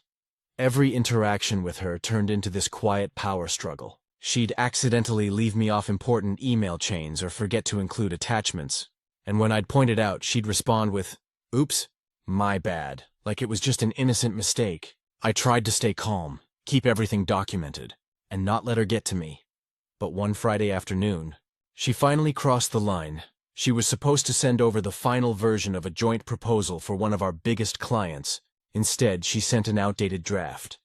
The one before we'd fixed several calculation errors. The client caught it, and it made my department look sloppy. When Karen confronted me, I immediately checked the file history and realized Tiffany had sent the wrong version. I emailed Tiffany, CCing Karen and the client, saying, "Just to clarify, it seems the outdated draft was sent by mistake. Attached is the correct version." Tiffany responded within minutes, and her reply made my jaw drop. She wrote, "Actually, that's the file I received from your team last night. I assumed it was approved. Maybe there was a miscommunication." A miscommunication? I was fuming.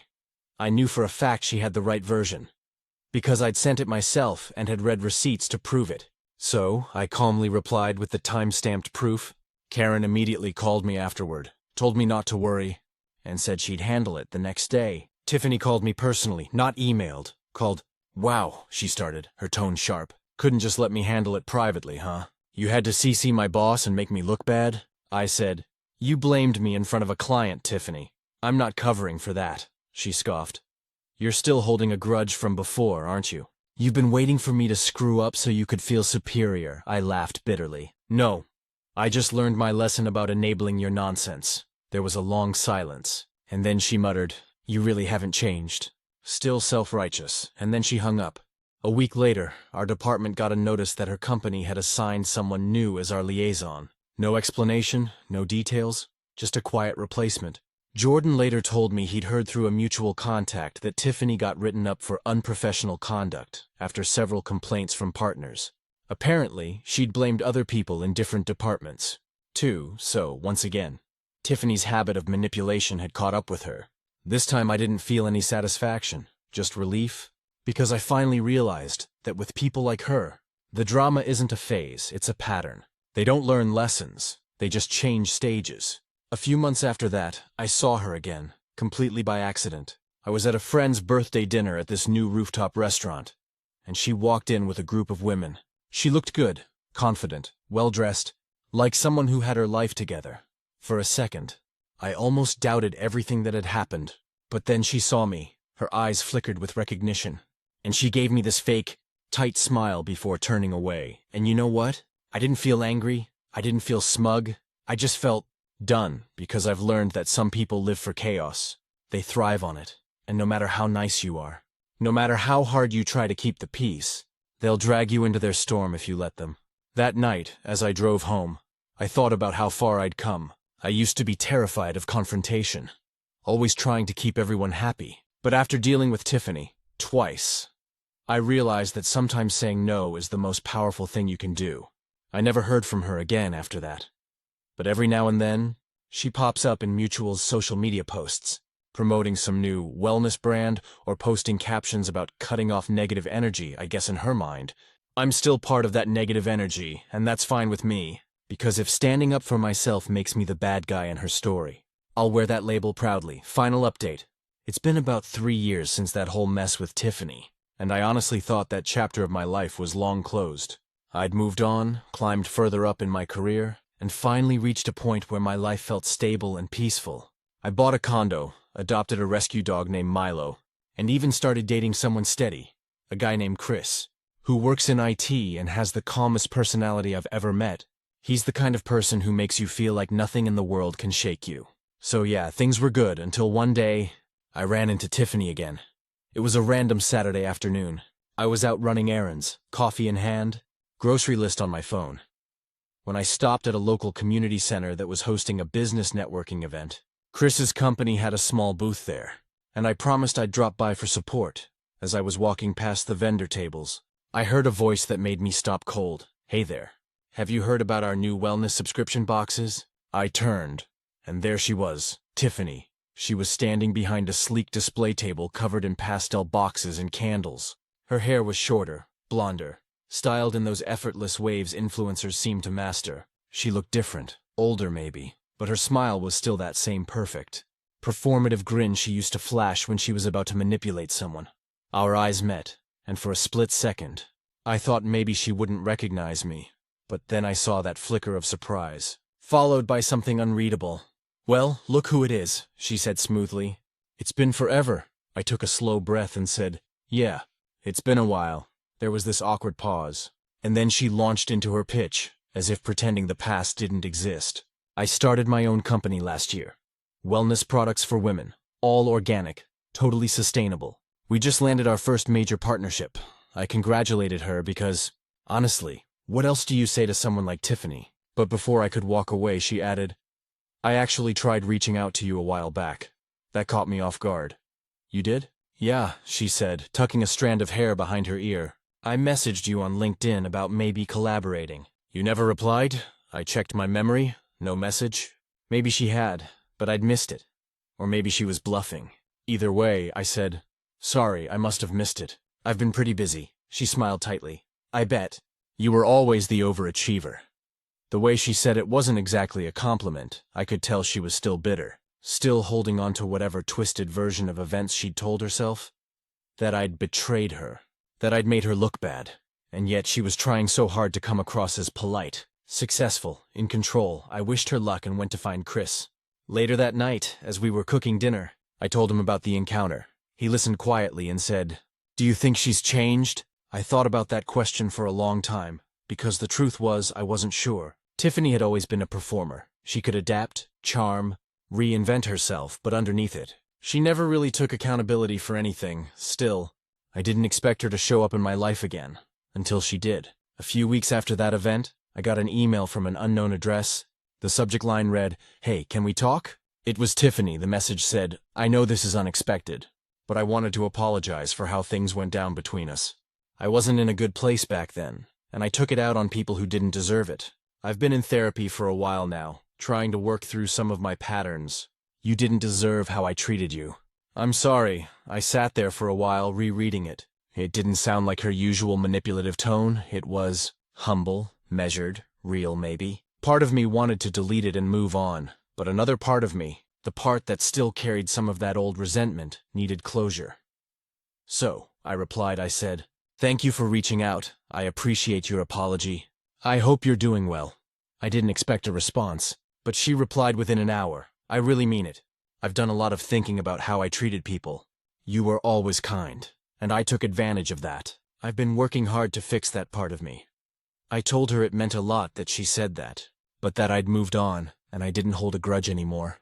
And that was it, or so I thought, about a month later. I ran into her again, this time, by complete coincidence. I was at a charity gala my company sponsored, and she was there representing her wellness brand. We ended up at the same table. To my surprise, she was different, quieter, more grounded.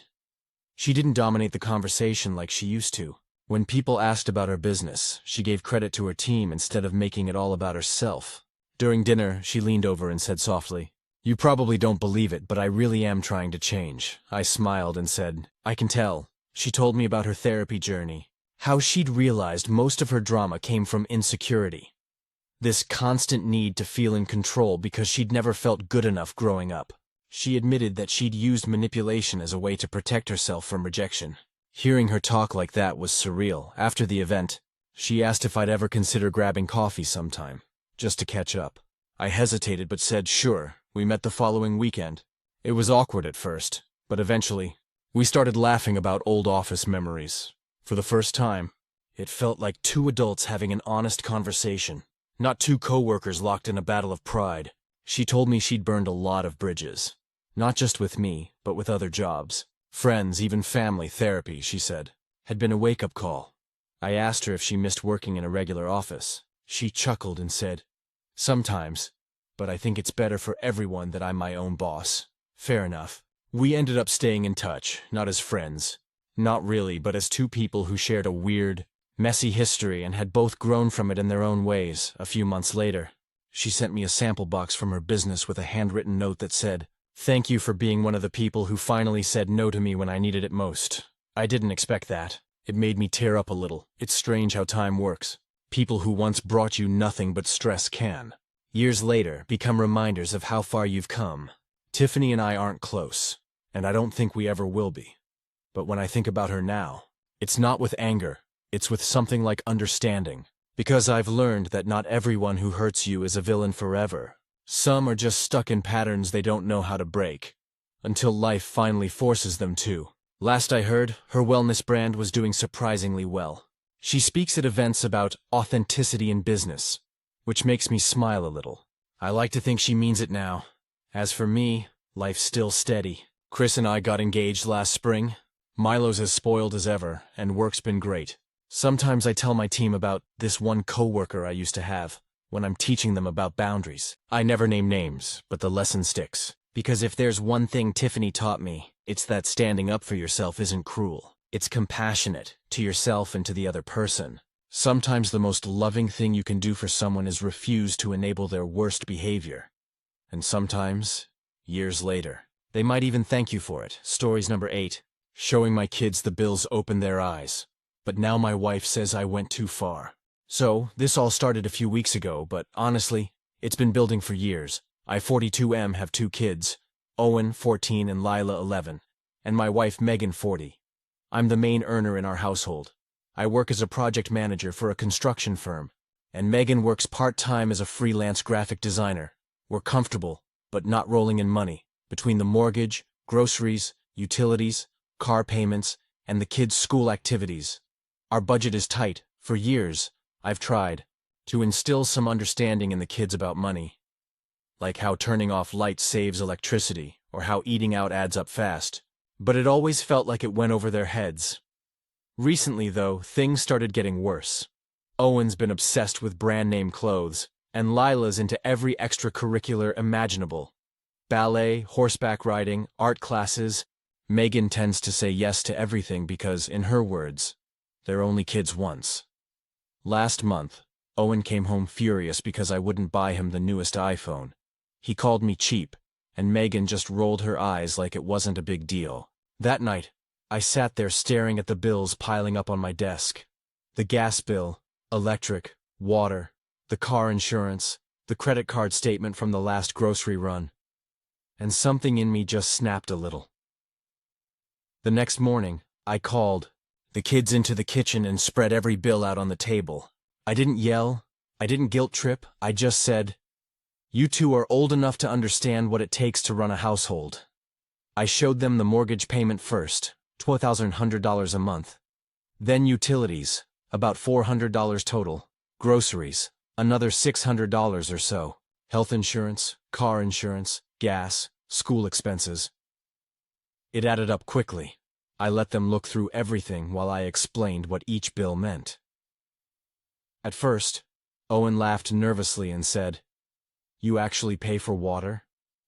Lila looked overwhelmed but curious. She asked, "So like if we leave lights on, that really costs you money every time?" I nodded and said, "Every little thing adds up." I could see the wheels turning in their heads. Owen stopped joking around. Lila got quiet. I told them, "We're not broke, but everything we have, every meal, every ride, every movie night, comes from this, from work, from effort." They both went silent for a while. It wasn't an angry silence. It was more like realization sinking in. That night, Megan came home and saw all the bills still spread across the table. She asked what I was doing, and when I explained, she looked horrified. She told me I was robbing the kids of their childhood, and that I shouldn't burden them with adult problems. I disagreed. I told her that they're old enough to understand where money comes from and why we can't just say yes to every whim. Megan said it was cruel, that I was making them feel guilty for existing. The next few days were awkward. Owen was unusually quiet. He even came to me and said, "Dad, I didn't realize how much stuff costs. Sorry for calling you cheap." It broke me a little. Not in a bad way. Just emotionally. Lila started helping more around the house without being asked, like loading the dishwasher and turning off lights when she left a room. Megan, on the other hand, was still furious. She told her sister about it, and now her whole side of the family thinks I traumatized my kids with money talk. Her mom called and said, "They're too young to carry that kind of stress." But here's the thing. I didn't show them the bills to stress them out.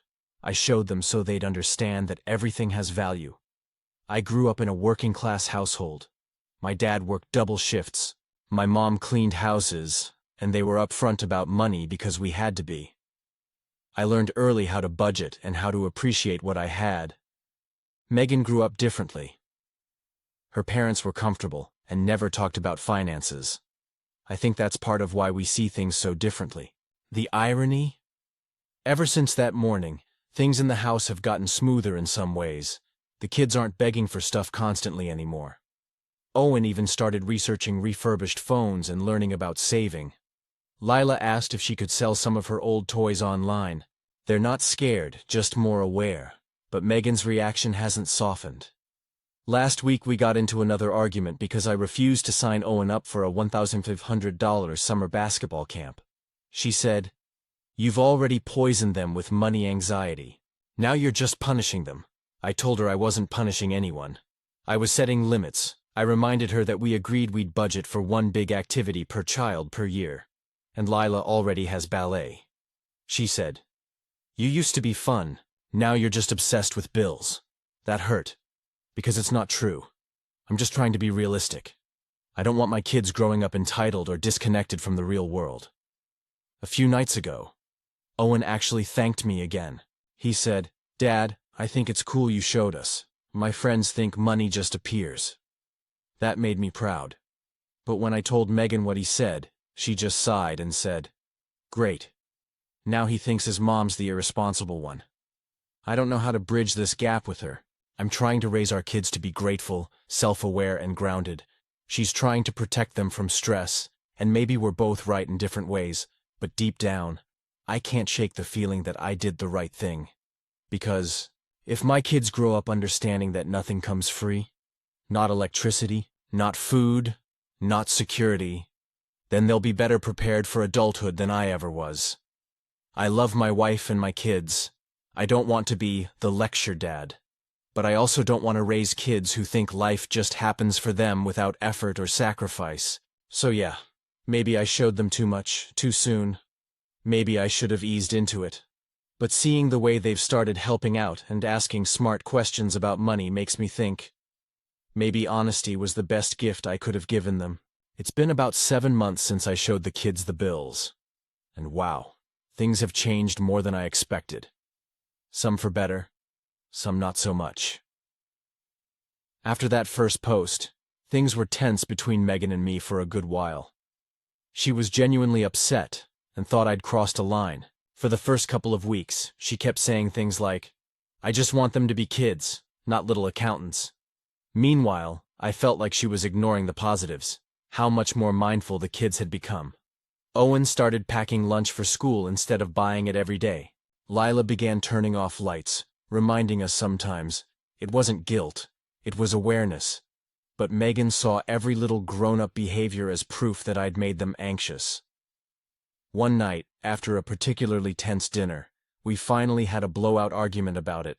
She said, "You want them to be grateful, but all I see is you turning our kids into mini versions of yourself, always worrying about money." That hit hard because she wasn't completely wrong. I do worry about money. Not in a miserly way, but in a responsible one, so I told her, "Megan, I grew up knowing that money could disappear overnight. You didn't. We both want the same thing, stability. But we see the path differently." She didn't say much after that, but I think it got her thinking. Over the next few months, the tension eased little by little. The real turning point came around Lila's birthday in April. She asked for a small party at home instead of a big event at a rented venue like the last few years. She said, "I don't want you guys to spend too much money." I was honestly floored. She didn't sound scared or anxious, just thoughtful. Megan's expression was something I'll never forget. She looked at Lila, then at me, and I could see this mix of pride and realization in her eyes. After the party, Megan pulled me aside and admitted she might have overreacted before. "They're not scared," she said. "They're just more considerate. Maybe that's not such a bad thing." That was the first time in months that I felt like we were on the same team again. Around the same time, Owen had to do a school project about real-world adulting. Each student had to plan a monthly budget based on an assigned job and salary. He came home with his project and said, "Dad, everyone in my class ran out of money halfway through the month, but I didn't, because I already knew how bills work." I can't even describe the pride I felt hearing that. He'd learned something practical, something real, but there were still bumps. Megan's mom, who's still very vocal about all this, told her I was being controlling by bringing the kids into adult topics. She even said, "Next thing you know, he'll have them doing taxes." Megan defended me, which honestly surprised me. She told her mom, "You know what? The kids aren't scared, they're thriving." It was like something shifted in our marriage after that. Instead of seeing me as the overbearing dad, Megan started including the kids in conversations about budgeting too. She showed them how she prices her freelance work, how she saves receipts for taxes. It stopped being Dad's weird life lesson and became a family thing. Now, every Sunday, we have what Owen jokingly calls budget brunch. It's not as serious as it sounds. We make pancakes, talk about what we want to save for, and go over any upcoming expenses. The kids throw in their ideas.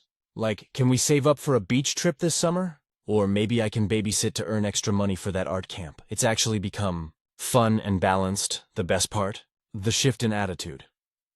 A few weeks ago, Lila asked if she could donate some of her old toys to a local charity instead of trying to sell them. She said, "I think other kids might need them more." That one got me. She gets it. That money isn't just numbers. It's a reflection of choices, of priorities. Owen started mowing lawns around the neighborhood for extra cash, he told me. "Dad, I want to save for my first car so you don't have to help as much." I didn't even know what to say. It felt like the lesson had gone full circle. They understood the value of work and money without losing their sense of empathy or joy. As for Megan, she's come around completely. We still have the occasional disagreement. She's a softie when it comes to saying no. But now she'll back me up if I tell the kids something's not in the budget. She's even started saying, "Ask your dad to show you the numbers," which is wild considering how this all started. We've also been able to save more as a family. And for the first time in years, we're not just scraping by. We're planning an actual vacation next spring. Nothing fancy, just a road trip. And the kids are helping plan and save for it. Looking back, I think what upset Megan initially wasn't what I did. It was how suddenly I did it. I dumped the whole truth on the kids in one morning without preparing anyone emotionally. I get that now. But even though it caused friction, I don't regret doing it. If anything, I think it changed how we function as a family. There's transparency now. We talk about things instead of shielding the kids from reality. It's not heavy or grim, it's just honest. And honestly, the kids seem happier. They still have fun, still ask for stuff, but they also get why the answer can't always be yes. That kind of understanding isn't a burden. It's maturity. Megan said something to me the other night that stuck. Maybe showing them the bills wasn't about money. Maybe it was about trust. You trusted them enough to handle the truth. I think she's right. And that trust has made all of us stronger. It's been nearly 3 years since I first showed Owen and Lila the bills. And looking back, it's almost surreal how much that one decision shaped our family. Owen is 17 now, Lila just turned 14. And they both have this remarkable sense of responsibility that I never expected would grow from a morning spent staring at our expenses. Owen has a part-time job at a local grocery store. He's saving for a car, yes, but he's also become careful about how he spends money in general. Just last week, he bought his little sister a birthday gift and said, "I want to budget this, but I also want it to be meaningful." That sentence hit me harder than I thought it would. He wasn't just thinking about money, he was thinking about values. Lila is incredible too. She's more independent than most kids her age, and not in a controlling way. She's thoughtful. She handles her allowance responsibly, contributes ideas for family spending, and even suggested we start a charity jar for the neighborhood food bank. She said, "I want to see how much we can help before Christmas." Megan and I both teared up a little when she proposed it. Megan has completely come around too. She laughs about how dramatic she was at first, saying, "I thought you'd scar them for life." She admits now that showing them the bills taught all of us something. She started discussing finances with the kids regularly. How to save for a goal, how to plan for unexpected expenses, even explaining her own freelance budgeting. Our kids see budgeting as a tool, not a punishment. It hasn't all been perfect. Every now and then, Owen's friend will make a comment like, "Wow, your dad actually makes you look at the bills?" And he'll shrug. "Yeah, it makes sense." But he never rolls his eyes or feels embarrassed anymore. It's just part of who he is. A kid who understands that life has costs, and that effort matters. Lila occasionally frets about spending too much on little things. But we reassure her, it's about balance, not anxiety, financial literacy aside. I think the bigger change is in how our family communicates. We talk openly about goals, challenges, and responsibilities. Disagreements still happen. Megan and I argue about bigger purchases, like a new roof or a vacation. But the kids are part of those conversations in age-appropriate ways, and they understand why decisions are made. That transparency has brought us closer, not further apart. The other day, Owen came home with a 3D printer he bought with his own saved money. He told Lila, "We need to plan this. Filament costs money, so let's budget for projects." Lila nodded. And I swear, I felt this enormous swell of pride, not just for the practical knowledge, but for the maturity and cooperation they've developed. I don't bring the bills up constantly anymore. That was a mistake at first. It was a lot for them to process at once. Now it's more subtle. We discuss expenses as a family when relevant. They see receipts, understand costs, and weigh options without feeling pressured. They've internalized the lesson without being burdened by it. Megan jokes that I ruined the childhood stereotype of spending without thought, but she admits she's glad. She even shares budgeting tips with her friends, saying, "My husband made the kids responsible, and I'm not mad about it anymore." Looking back, I realized that the fear I had of scarring them was overblown. Kids can handle reality when it's presented thoughtfully. They're resilient, observant, and surprisingly understanding. What they needed wasn't protection from money, it was guidance. Showing them the bills was uncomfortable, yes, but it was a turning point in teaching responsibility, empathy, and foresight. Sometimes I think about that first morning, with the bills spread across the kitchen table, and I can't believe how far we've come. The kids who were once oblivious to the cost of things are now thinking critically about resources, budgeting and giving. Megan and I are closer, because we learned to communicate and align on parenting goals, and I've learned that trust and honesty, even when awkward or uncomfortable, really do pay off in the long term. If I have one takeaway for anyone in a similar situation, don't be afraid to teach reality. But do it with care. Kids can handle more than we think. And the lessons stick when they're framed with love, patience, and context. Our family isn't perfect. We still argue, still mess up, still navigate life's surprises, but I look at Owen and Lila now, and I see two humans growing into thoughtful, responsible, empathetic adults. And I think, maybe showing the Bills was the best parenting choice I ever made. Stories number 9. I got accused of hogging my foster sister. When I was 17, my parents decided to become foster parents. I remember being in the kitchen when they told me. They were both sitting at the table with that serious but excited look parents get when they're about to drop big news. My dad said, "We've been thinking about fostering, maybe helping a kid who needs a safe home." At first, I thought it was amazing. I was the only child, and I'd always kind of wanted a sibling, someone to talk to share things with. My parents explained that fostering wasn't adoption, that sometimes kids stayed a few days or a few months, sometimes longer. I still thought it sounded good. It felt like the right thing to do. A few months later, they told me about a girl named Harper. She was 16, just a year younger than me. The caseworker said she'd had a rough time, bounced between homes, withdrawn, quiet, needs stability. I didn't know what to expect, but I remember cleaning out the guest room myself, wanting her to feel like she was welcome. When Harper arrived, she barely spoke. She had this small duffel bag and a look that said she'd already seen too much for her age. My mom tried to make her comfortable, offering food, showing her around, but Harper just nodded politely and kept her distance.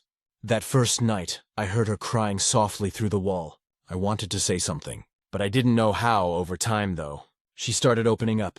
Slowly, it started with small things. Asking to borrow a charger, sitting near me while we watched TV, laughing at one of my dumb jokes. Eventually, we started spending real time together. We'd go on walks, talk about school, music, and what she wanted to do someday. She told me she liked photography, but hadn't had a camera since her last foster home.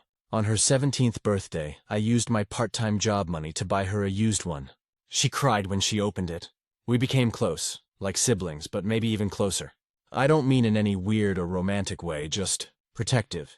She'd been through so much, and I felt this instinct to keep her safe. My parents loved her too, but they were busy. I was the one who helped her with homework, took her to movies, and defended her when people at school whispered about her being a foster kid.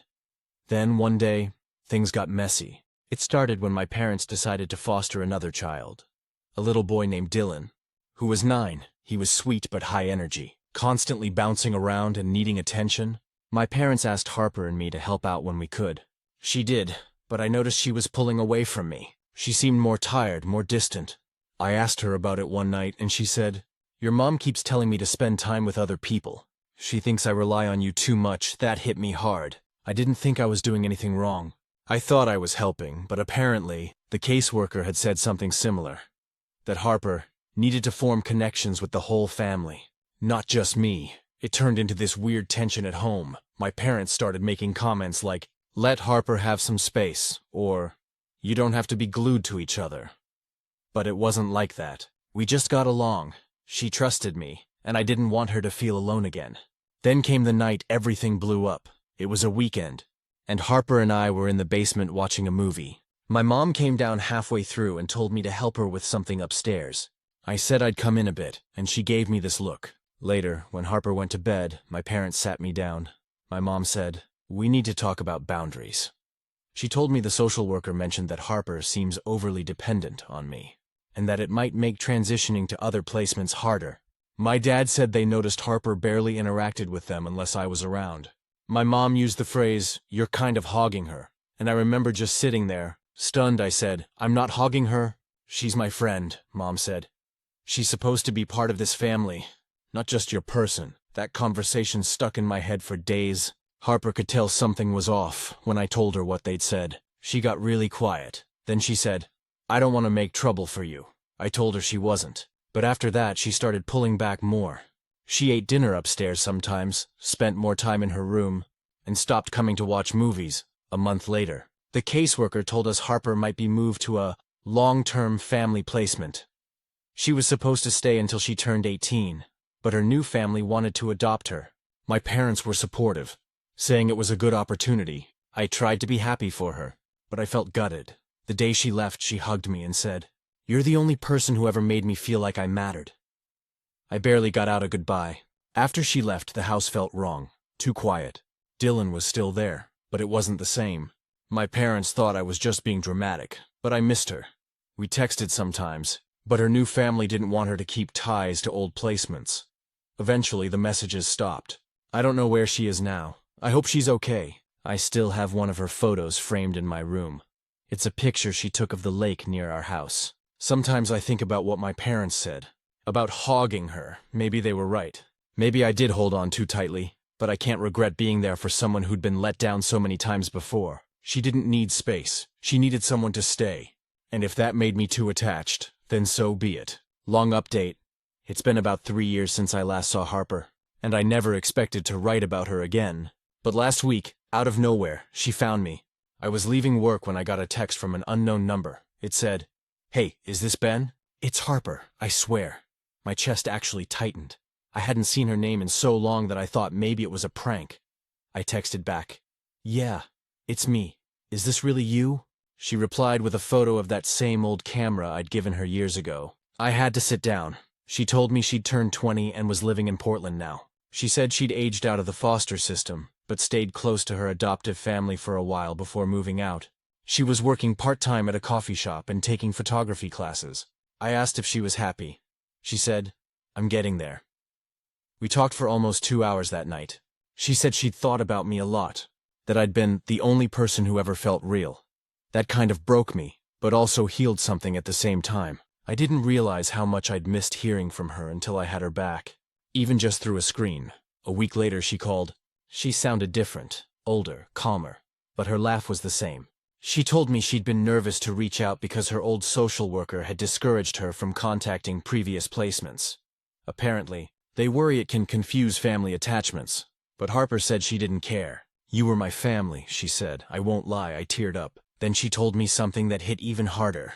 When she left our house, she thought I was mad at her. She said the way I'd barely said goodbye made her think I was done with her, and that's why she stopped texting. I told her the truth, that I was heartbroken and didn't know how to say goodbye. She said, "I figured, you were always bad at endings." We made plans to meet. I drove 6 hours to see her last weekend. She met me at a park, holding that same beat-up camera. She looked completely different. Hair shorter, a small tattoo on her wrist. But her eyes were the same. We hugged for a long time, both trying not to lose it. We walked for hours, talking about everything. Her new family had been good to her, but she admitted it took her years to really trust them. She said, "You were the first person who ever made me feel like I was worth staying for." That messed me up a little, but it also saved me. That line stuck in my head all the way home. After seeing her again, I finally stopped beating myself up about the hogging thing. Back then, everyone was trying to do what they thought was best, but they didn't get what she needed. She didn't need space from people who actually cared. She needed consistency, someone who wouldn't vanish. We still talk every few days now. She sends me her photography projects.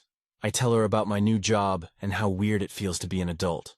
We promise to keep in touch for real this time. The funny part? My parents found out we reconnected and were actually happy. My mom even said she regretted how she handled things back then. "We just didn't understand the bond you two had," she told me. "We thought we were protecting you both." Maybe they were. But now, all that matters is that she's okay. That she's building a life she deserves. When I look at that photo she took of the lake, I see something different now.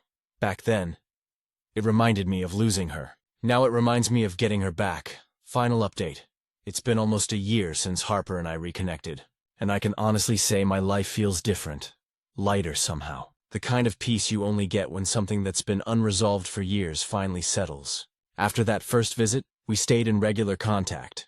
Texts every other day turned into calls a few times a week. Then she invited me to visit again.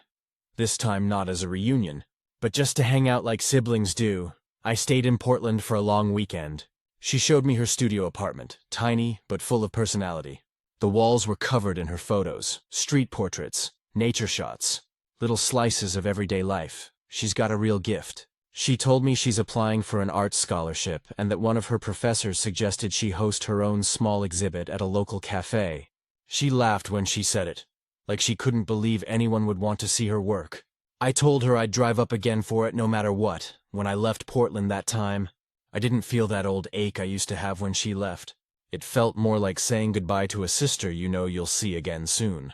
We'd finally reached a place where neither of us needed to cling to the other to feel safe. A few months later, Harper surprised me, literally. She flew down to visit me for my birthday. My parents were shocked when I brought her by the house. They hadn't seen her in over 3 years, and I could see my mom's eyes welling up the moment Harper walked through the door. My dad gave her a hug and said, "You look happy," she said. "I am." We spent the evening catching up like old times. Even Dylan, our old foster brother, came by. He's a teenager now, taller, louder, still sweet. He didn't really remember Harper much, but he said, "You're the girl from the photos in Ben's room." She smiled at that. After dinner, Harper and I sat outside. She told me she'd been scared to come, worried it might stir up old stuff. I told her it felt like closing a chapter the right way this time. We just sat there, quiet for a while. The kind of silence that doesn't feel heavy anymore. Before she left, she handed me an envelope. Inside was a photo she'd taken on her latest trip. Sunlight filtering through trees, calm and simple. On the back she'd written, "For the person who stayed when no one else did." That one line knocked the air out of me. Since then, I've framed that photo and hung it next to the lake picture from years ago. The two sit side by side now, the old pain and the new piece. Harper's doing great. She got the scholarship, her exhibit went well. She even sent me a picture of herself standing next to one of her photos, smiling like she finally knows she belongs somewhere. As for me, I've stopped feeling guilty about what happened when we were kids. Everyone was trying their best back then. My parents were learning how to foster. Harper was trying to survive, and I was just a kid trying to make sure someone felt cared for. I think, in the end, that's what mattered most. I guess the reason I'm writing this final update is because I don't want that story to just sit as some half-finished thing. I used to think it ended when she left our house. Then I thought it ended when she stopped texting. But the truth is, it didn't end until both of us grew into the kind of people we needed each other to become. And now, when people ask if I have siblings, I don't hesitate anymore. I say, yeah, I've got a sister. She's a photographer in Portland. That's how it should have always been. Stories number 10. My sister wants to move in with me and her baby, but I can't do it anymore. When I signed the lease for my new apartment, I honestly thought it was going to be the start of a clean slate. After years of bouncing between roommates, tiny places, and that awful basement rental I barely fit in, I finally landed something just for me. A small but bright 2-bedroom on the east side of Denver, with a balcony and just enough space to breathe. I'd worked my ass off to afford it. Overtime shifts, weekend freelancing, eating ramen to save up for the deposit. It was the first thing in my adult life that truly felt like mine. But then, a week after moving in, my sister Emma called. Emma's my younger sister by 2 years. We've always had a complicated relationship. Growing up, she was the one who could charm anyone. Always the one our parents worried about. While I was the responsible one, I don't resent her for it, not entirely. But I'd be lying if I said it didn't get old always being the fallback person when she messed up. She called crying that day. Her boyfriend, Dylan, had finally walked out on her and their 6-month-old baby, Harper. She said he'd packed his stuff and moved to Arizona to figure himself out. The moment I heard her voice crack, my heart sank. I knew what was coming before she even asked. She said, "I don't know where else to go. Can we stay with you? Just for a few months?" At first I hesitated, not because I didn't care. God, I love my niece, but I'd just moved in. My rent wasn't cheap, and I finally had space to work from home comfortably. But then Emma said she had nowhere else to go. Our parents live in Florida and downsized to a retirement condo. There's no room there, so I said yes, even though my gut told me it was going to be trouble. The first week wasn't bad. Harper was fussy, but I love babies. And Emma was trying. She helped clean, she cooked once or twice, and she said she was applying for jobs. I told myself it would be temporary, that we'd figure it out. By week 3, things shifted. Emma started sleeping in late, leaving bottles in the sink, and letting laundry pile up. I'd get home from work and trip over baby toys scattered across the living room. I didn't mind helping out. I really didn't. But it started feeling like she wasn't even trying. When I brought it up gently one night, she burst into tears and said I didn't understand how hard it was to be a single mom. I backed off, feeling guilty. Then one morning, I came home from a run to find 2 of her friends lounging on my couch, drinking iced coffee, with Harper asleep in her stroller. I'd never met them before. Emma waved it off, saying they just stopped by to cheer her up. I told her I didn't want random people in my apartment. Especially with the baby around, she rolled her eyes and muttered, "You're such a control freak." Things got worse when she stopped contributing to groceries. I'd asked her early on to help with food, nothing major, just $50 a week since I was already covering utilities. She agreed but never followed through. When I brought it up again, she got defensive and accused me of nickel and diming a new mom. The last straw came when my landlord called. Apparently one of my neighbors complained about noise. It turned out Emma had hosted a small girls' night while I was working late. Music, laughter, the works. My landlord warned me about extra guests. I felt humiliated. When I confronted her, she exploded. She said I was heartless, that I didn't know what it was like to have a baby alone. She accused me of throwing her out into the streets. I told her I wasn't kicking her out, but she needed to start taking responsibility. Either get a job, pay something toward the rent, or at least follow some ground rules. She just glared at me and said, "You've always looked down on me. You've always thought you were better than me." That one stung, because maybe deep down, part of me did feel superior, at least in the sense that I was tired of being the one who cleaned up after her messes. But I also knew I couldn't let guilt run my life anymore. Over the next few days, the tension was unbearable. We barely spoke. Harper's cries filled the nights, and Emma would lock herself in the bedroom to rest, leaving me to soothe the baby. I was exhausted, physically, emotionally, everything. Then one afternoon, while I was working remotely, Harper started screaming from the other room. I called for Emma, no answer. I panicked and ran in, only to find the baby alone in the crib, and Emma's phone gone. I called her, no answer, texted, nothing. She came back 2 hours later with a Starbucks cup and a shopping bag. I lost it. I told her she couldn't just leave her baby like that, even for a quick errand. She snapped back that I was being dramatic and that every mom needs a break. That was it. I told her she had to leave by the end of the week. She started crying again, saying I was abandoning her when she needed me most. She said she'd never forgive me for putting her and Harper out. I told her she had options, friends, social services, even temporary shelters, but she refused. She said she wasn't living like some charity case. When she finally packed her things, I helped her load the car. Harper was asleep in her carrier, and for a moment I almost caved. But I reminded myself, I'd done everything I could. She went to stay with a friend named Brooke. I checked in a few times over the next month. She found a part-time job at a daycare, and eventually an apartment that offered reduced rent for single parents. It's been 6 months now. We talk sometimes, though not often. She's still a little distant, still thinks I chose myself over family. Maybe I did. But I also know I couldn't have kept living that way. Resentful, exhausted, and slowly watching my hard-earned peace slip away. Sometimes I wonder if I could have done more. Maybe I could have been more patient, more understanding.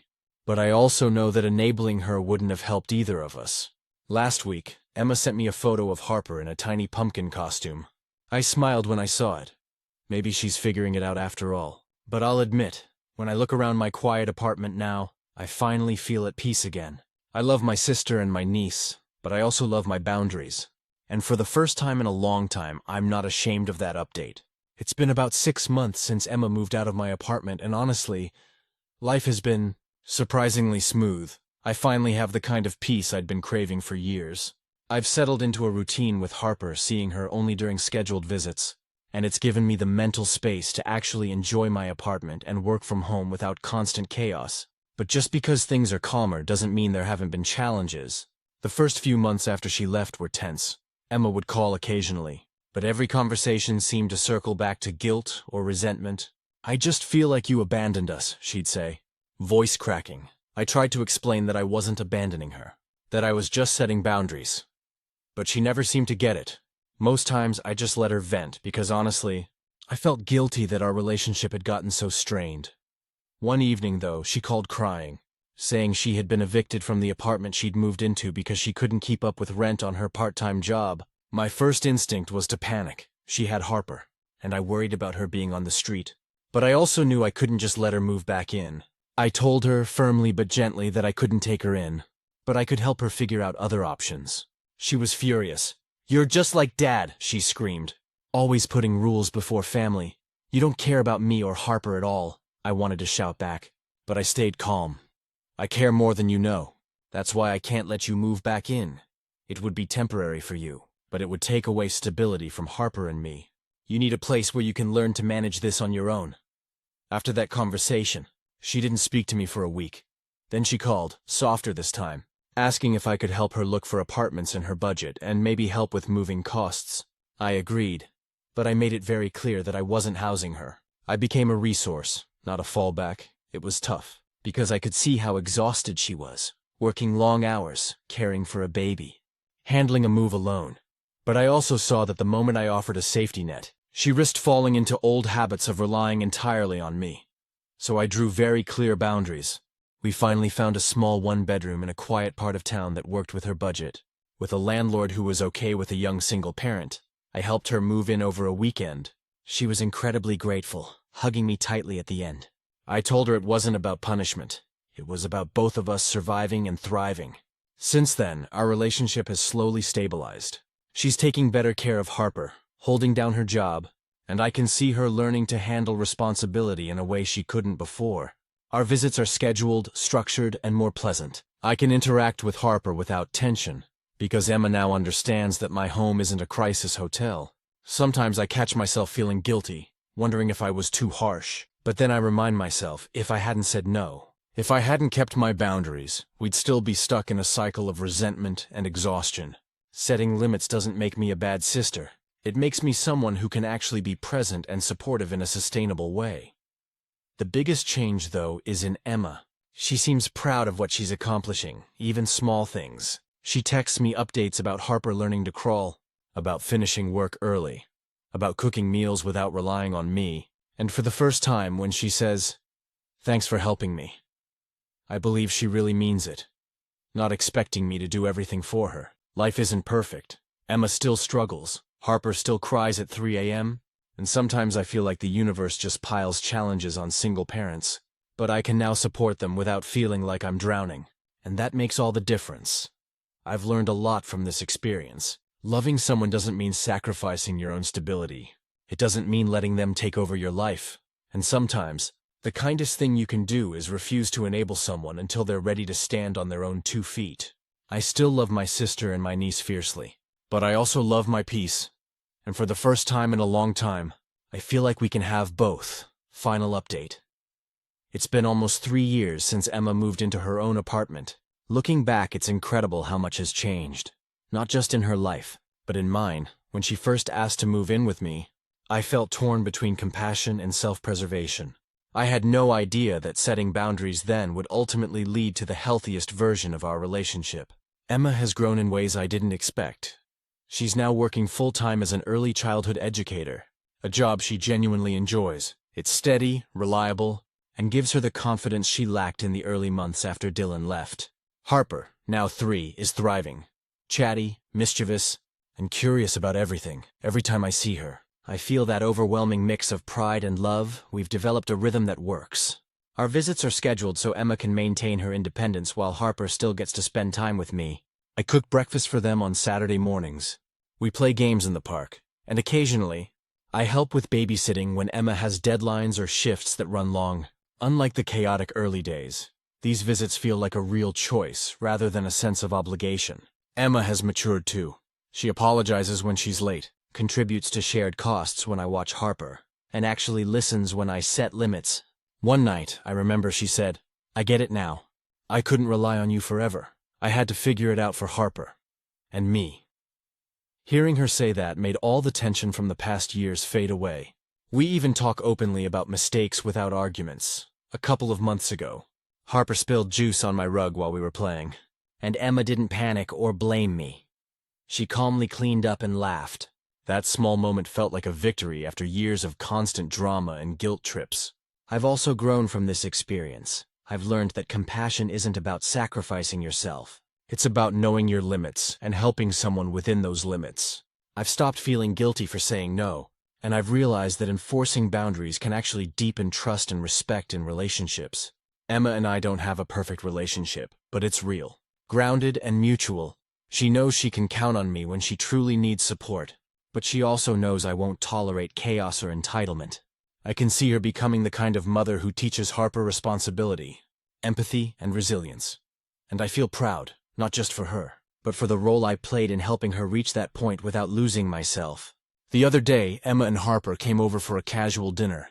We cooked together, laughed, and Harper kept insisting I tell her the story about how I wouldn't let Mommy move in. Emma laughed too, but she added, "And it was the best thing you ever did for me." I needed that push. I realized then that boundaries aren't a wall, they're a bridge. They're the structure that allows people to grow, to respect each other, and to actually connect without resentment. So yeah, I didn't let my sister move in again when she asked. I didn't let her recreate the chaos that almost destroyed my peace. And 3 years later, I can see that decision shaped both our lives in ways I couldn't have imagined. Emma and I are closer than ever now, not because I gave in, but because I stood firm. Harper is thriving, Emma is flourishing, and I finally have the home I've always dreamed of. And for the first time, I feel confident that love and boundaries can coexist. Stories number 11. I refuse to attend my mom's symbolic rebirthing ritual. I don't even know where to begin with this because it still feels too weird to be real. I'm 30 years old, and my mom has always been into alternative healing stuff. I grew up around crystals, herbal cleanses, moon ceremonies. Whatever trend floated through her yoga group that month, she'd try it. It was eccentric but harmless. So I mostly just rolled with it, but this latest thing, this went way beyond eccentric. It started a few weeks ago when she called and asked if I was free the first weekend of next month. I said yeah, probably, and asked why. She said, "I'm holding a symbolic rebirthing ceremony." I thought she meant for herself. Like a new chapter kind of thing. So I said, "Cool, what's that involve?" Then she said, "It's for us.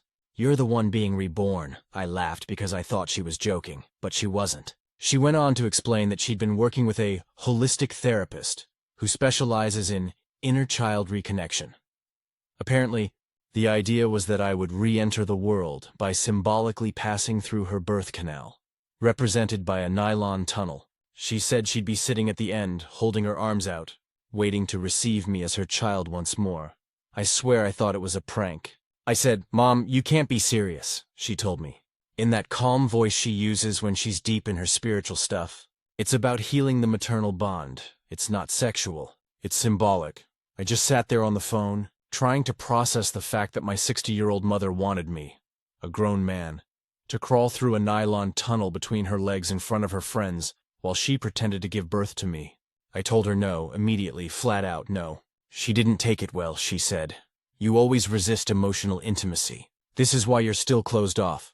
I told her that crawling through a tunnel between her legs wasn't emotional intimacy. "It was therapy malpractice," she snapped. "See? You're mocking my healing." I hung up before saying something I'd regret. For the next few days, I got calls from people in her healing circle. One woman, someone I've met maybe twice, left me a voicemail saying, "Your mother is offering you a rare opportunity to cleanse your birth trauma. Don't reject the chance to heal." It was so invasive I blocked her number. Then my aunt called saying Mom was hurt and disappointed. Apparently, she'd already sent out invites and bought a ceremonial tunnel. I asked what that even meant, and my aunt said it was one of those rainbow play tunnels kids crawl through, but with fabrics and lights to make it more spiritual. I told her I wasn't going, that it made me uncomfortable, and she sighed like I was the unreasonable one. A week later, Mom texted me a long message about how I never let her in emotionally, that I'd rejected her body once at birth and now again in healing. That last line made me feel sick. I didn't respond. Then she posted on Facebook, publicly, about how she was grieving the child who refuses to be reborn. She didn't use my name, but everyone knew who she meant. My cousins started texting, asking what the hell she was talking about. I told them, and one of them, my cousin Jenna, actually thought it was funny. She said, "Your mom's always been extra, but this might be her final boss level." After a few days of silence, Mom showed up at my apartment unannounced.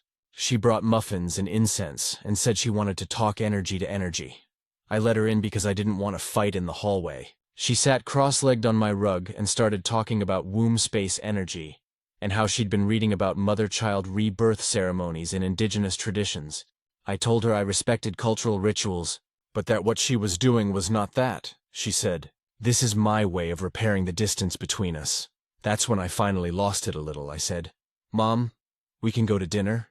We can talk about therapy. We can go on a walk. But I'm not going to crawl through a tunnel between your legs while your friends chant about wombs. It's not happening," she cried. She said she felt rejected as a mother, and that I was choosing ego over love.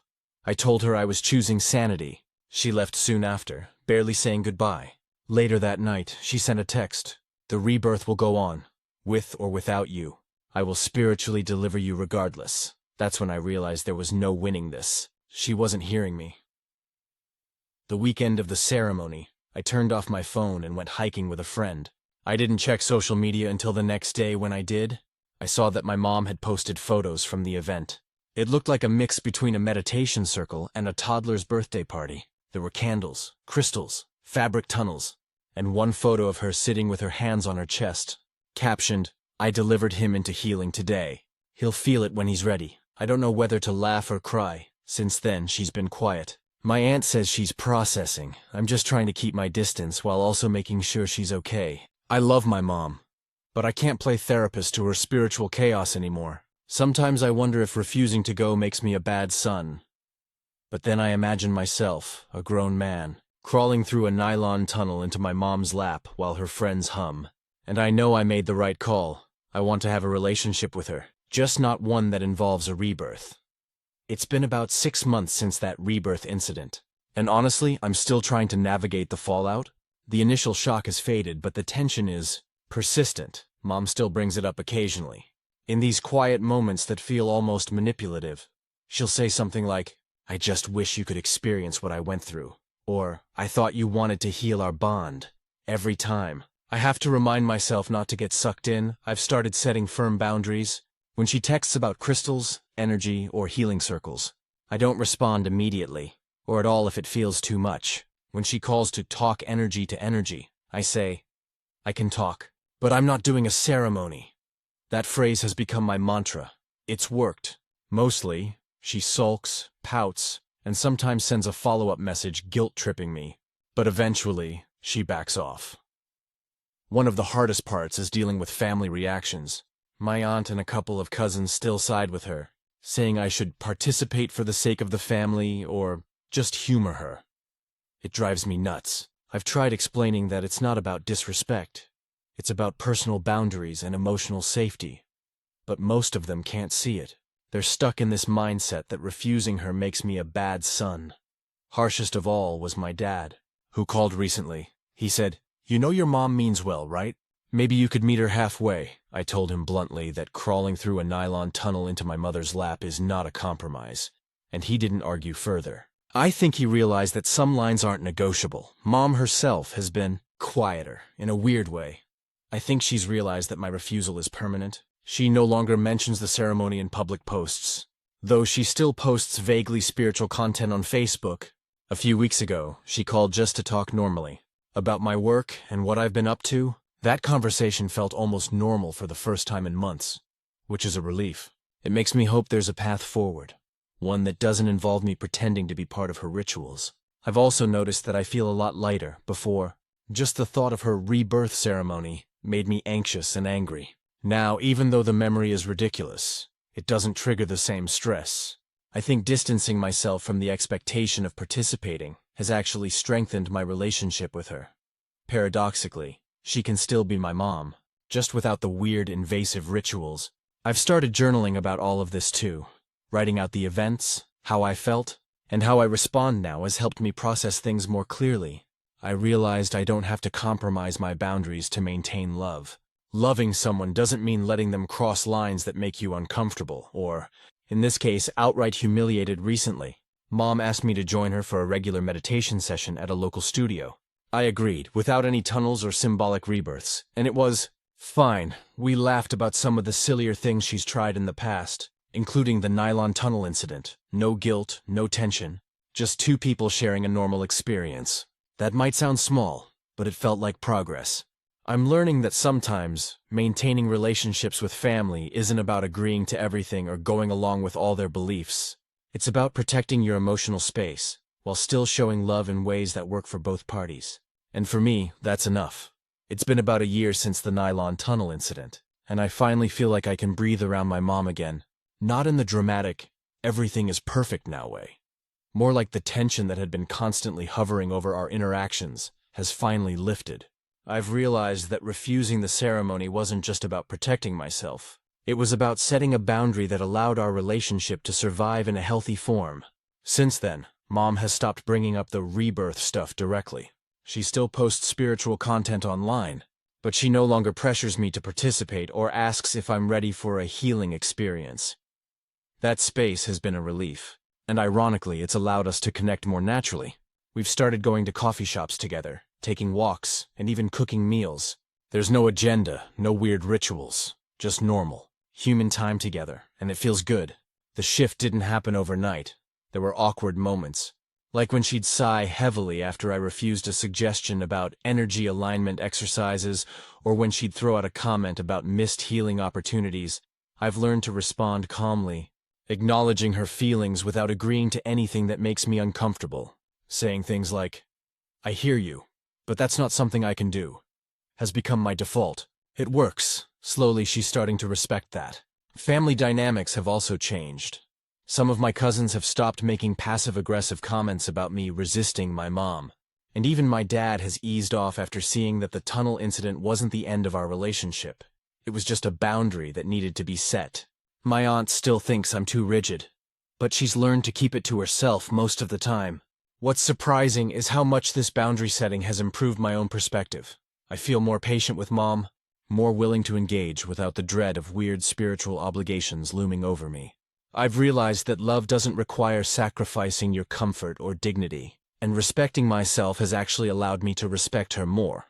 Mom even joked the other day that she'll need to find a less invasive way to have a rebirth next time. I laughed, and it felt good to laugh with her instead of at her. There's no lingering anger or resentment, just mutual recognition that some ideas are better left untested. In the end, I learned that boundaries aren't walls. They're frameworks for healthier relationships. Refusing that ritual didn't sever our bond, it clarified it. We can have a connection based on genuine interaction rather than obligation or performance. I love my mom, and I think she's learning to love me too, even when I say no to things she finds important. Now, when I think about that nylon tunnel incident, I don't feel panic, disgust, or shame. I feel pride for standing up for myself, for communicating clearly, and for allowing our relationship to evolve into something sustainable. And honestly, that's the kind of rebirth I needed all along. Stories number 12. My dad abandoned 2 more kids and his ex wants me to help, but I said no. I don't even know how to start this without sounding cold. Every time I tell this story, people get that "you're heartless" look before I even finish. But I've spent my entire life cleaning up my father's messes, and I've finally hit the point where I just can't do it anymore. My dad, Robert, was never really a dad. He was that charming, reckless kind of man who could talk anyone into believing he was changing, even when he wasn't. My mom, Claire, fell for it hard. She was barely 20 when they got together, and by the time she realized who he really was, she already had me. He left when I was 6. No big dramatic goodbye, no fight, just gone. I remember waking up to my mom sitting on the edge of my bed, eyes red, saying, "Daddy's not coming home." I didn't really understand it then, but I learned quick. He popped in and out over the years. Birthdays, holidays, random weekends when it suited him. He'd bring gifts to make up for his absence. A shiny bike, a game console, some new sneakers. As a kid, I thought that meant love. As an adult, I realized it meant guilt. After my mom divorced him, she worked 2 jobs to keep us afloat. I watched her drag herself home at 2 a.m., shoes in her hand so she wouldn't wake me. She never badmouthed him, not once. Even though she had every right to, she just said, "Some people don't know how to be who they need to be. Don't let that make you bitter." I tried, God, I really tried. Fast forward 20 years, I'm 29 now. Living in Denver with my girlfriend Leah. Life's finally stable. I've got a decent job at an HVAC company. A small apartment, a dog named Scout, and a peace I fought hard to earn. My dad hadn't been in my life for about 6 years. Last I heard, he was living in Oklahoma, bouncing between jobs, drinking too much, dating women half his age. Then, 2 months ago, I got a Facebook message from a woman named Tara. The name didn't ring a bell, but her profile picture stopped me cold. She had 2 little kids beside her, maybe 4 and 6, and one of them looked exactly like me when I was that age. Same curls, same eyes, same faint dimple on the left side. Her message said, "Hi, I'm really sorry to bother you, but I think we need to talk about Robert." At first, I thought maybe he'd died. I stared at that message for an hour before replying. "What's going on?" She responded almost immediately. She said she'd been dating my dad for about 7 years. He told her all about me, about how he regretted losing his first family. She said he'd promised her the world, that he was sober, that he'd changed, that this time would be different. Then 2 months ago, he walked out on her and their kids. No warning, no goodbye, nothing. Sound familiar? She said he left behind an empty bank account, overdue bills, and a trail of broken promises. And then she said the thing that made my stomach twist. I know this isn't your responsibility, but I'm desperate. The kids keep asking about you. They think you're their big brother. I don't have anyone else to help. I didn't know what to say. I just sat there staring at her words while Leah cooked dinner in the background. She noticed my face and asked what was wrong. And when I told her, she put down the spatula and said quietly, "You don't owe anyone anything for his choices." But I couldn't shake the guilt. I asked Tara if she'd tried to contact him. She said he'd blocked her number, stopped paying child support, and disappeared. She even filed a missing person report. But he just turned up in another state under a different address. She said, "He told everyone you were close, that you still talked. I thought maybe you'd know how to reach him." That hit me hard, because no matter how much I've tried to move on, part of me still carries that same hope, that he'll call one day and actually mean it when he says he's sorry. But I guess I'm the fool who still expects a ghost to come home. I told her the truth, that I hadn't spoken to him in years and had no idea where he was. She said she understood, but then she asked if I could maybe help out a little. Money for groceries, maybe school supplies. They're your siblings. After all, she said. That's when something in me just snapped. I told her, "I'm sorry for what he did, but I'm not him. I don't owe for his failures. I spent my entire life patching the holes he left behind. I can't do it anymore." She didn't take it well. She said, "So you're just going to abandon them too? Like father, like son?" I think that line broke something in me. I just sat there, numb, watching the typing bubble blink as she kept sending messages, guilt-tripping, begging, cursing, until I finally blocked her. Then I just sat on the couch, shaking, while Leah rubbed my shoulder and said, "You did the right thing." The thing is, I don't feel like I did the right thing. Every time I see a kid that age, I picture them, those two little faces that didn't ask for any of this. And I wonder if I'm just punishing them for being born to the same man who wrecked me. I called my mom that weekend and told her everything. She sighed and said, "Honey, that woman's pain isn't your responsibility. You didn't cause it. You survived it." She reminded me of something she used to say when I was younger. Sometimes walking away from someone isn't cruelty. It's protection. For you, and for everyone who gets caught in their storm. Still, the guilt lingers. Last week, Tara posted on Facebook a long post about being a single mom, abandoned by 2 generations of deadbeat men. She didn't say my name, but it was clear who she meant. A few mutuals commented things like, "That's disgusting," and "Men are trash."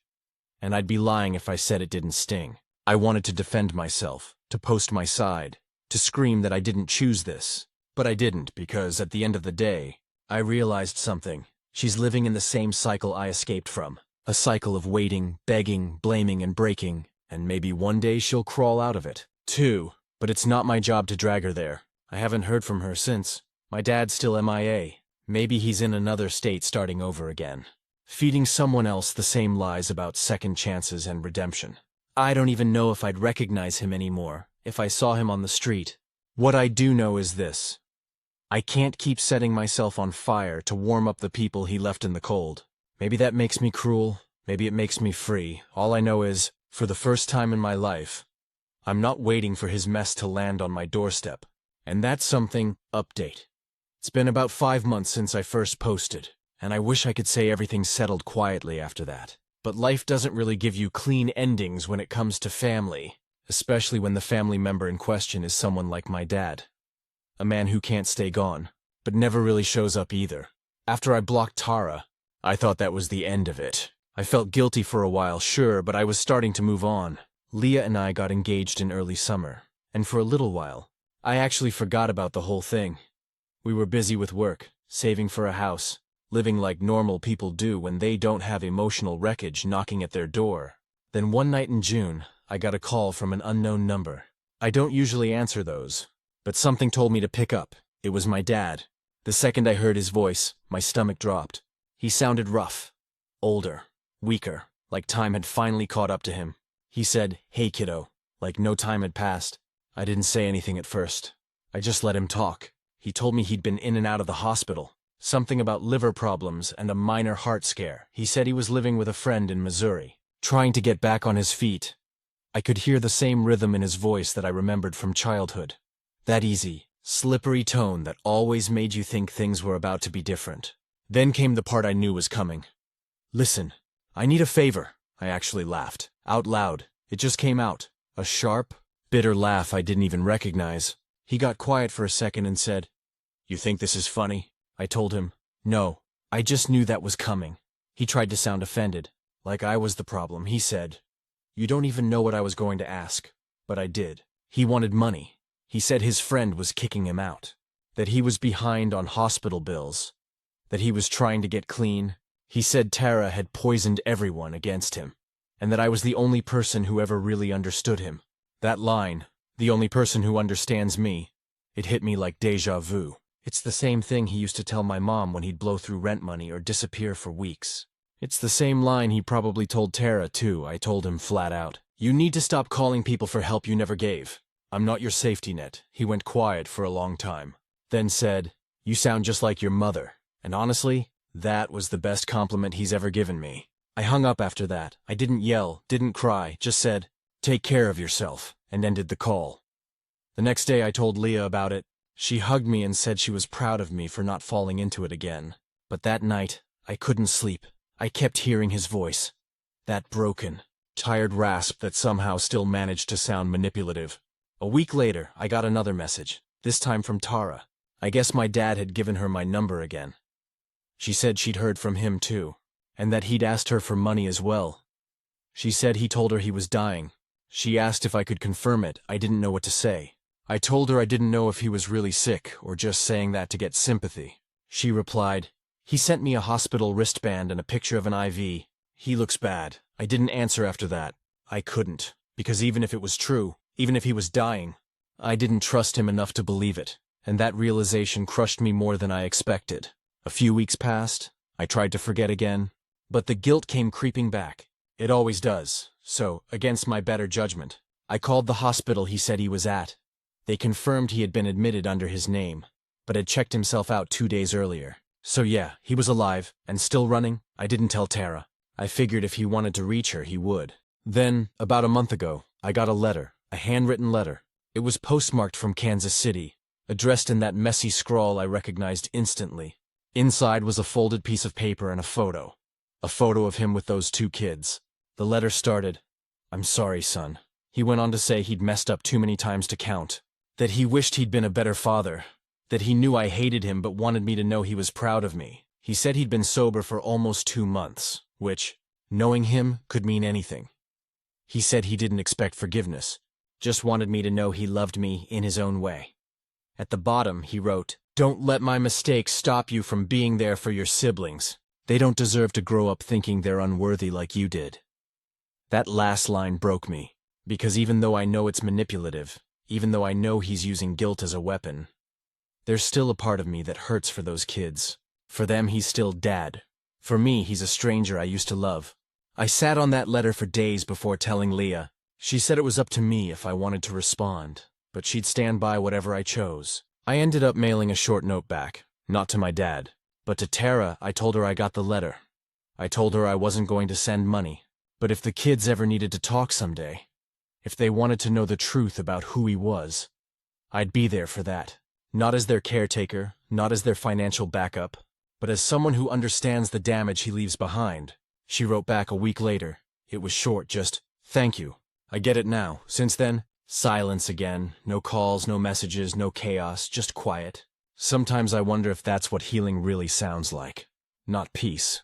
Exactly, but silence. No more apologies, no more begging, no more pretending, just the absence of noise. I don't know if he's alive right now. I don't know if he ever really meant that apology. But I do know this. I don't need his approval anymore. I don't need to fix what he broke. For the first time in my life, I'm not his son trying to hold the pieces together. I'm just me, and that's enough. Final update.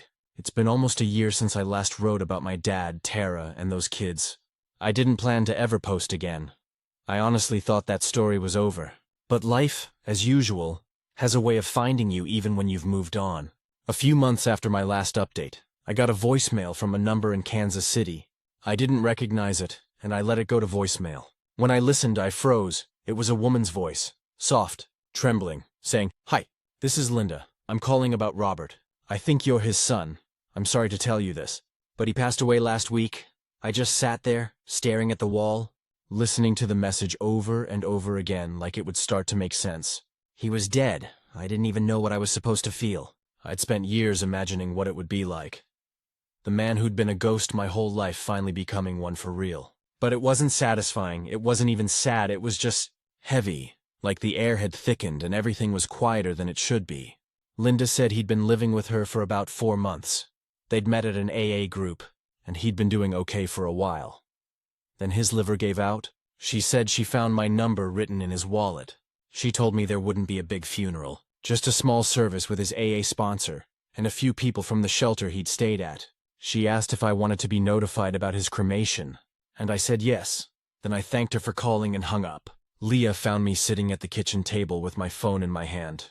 I didn't even realize I'd been crying until she handed me a tissue. We talked for hours that night. I told her I felt guilty for not doing more, for not checking in when I knew he was spiraling. She reminded me that I had done something. I had lived my life, broken the pattern, refused to keep playing his game. That was the thing he never could do. A few days later, I got an envelope in the mail from Linda.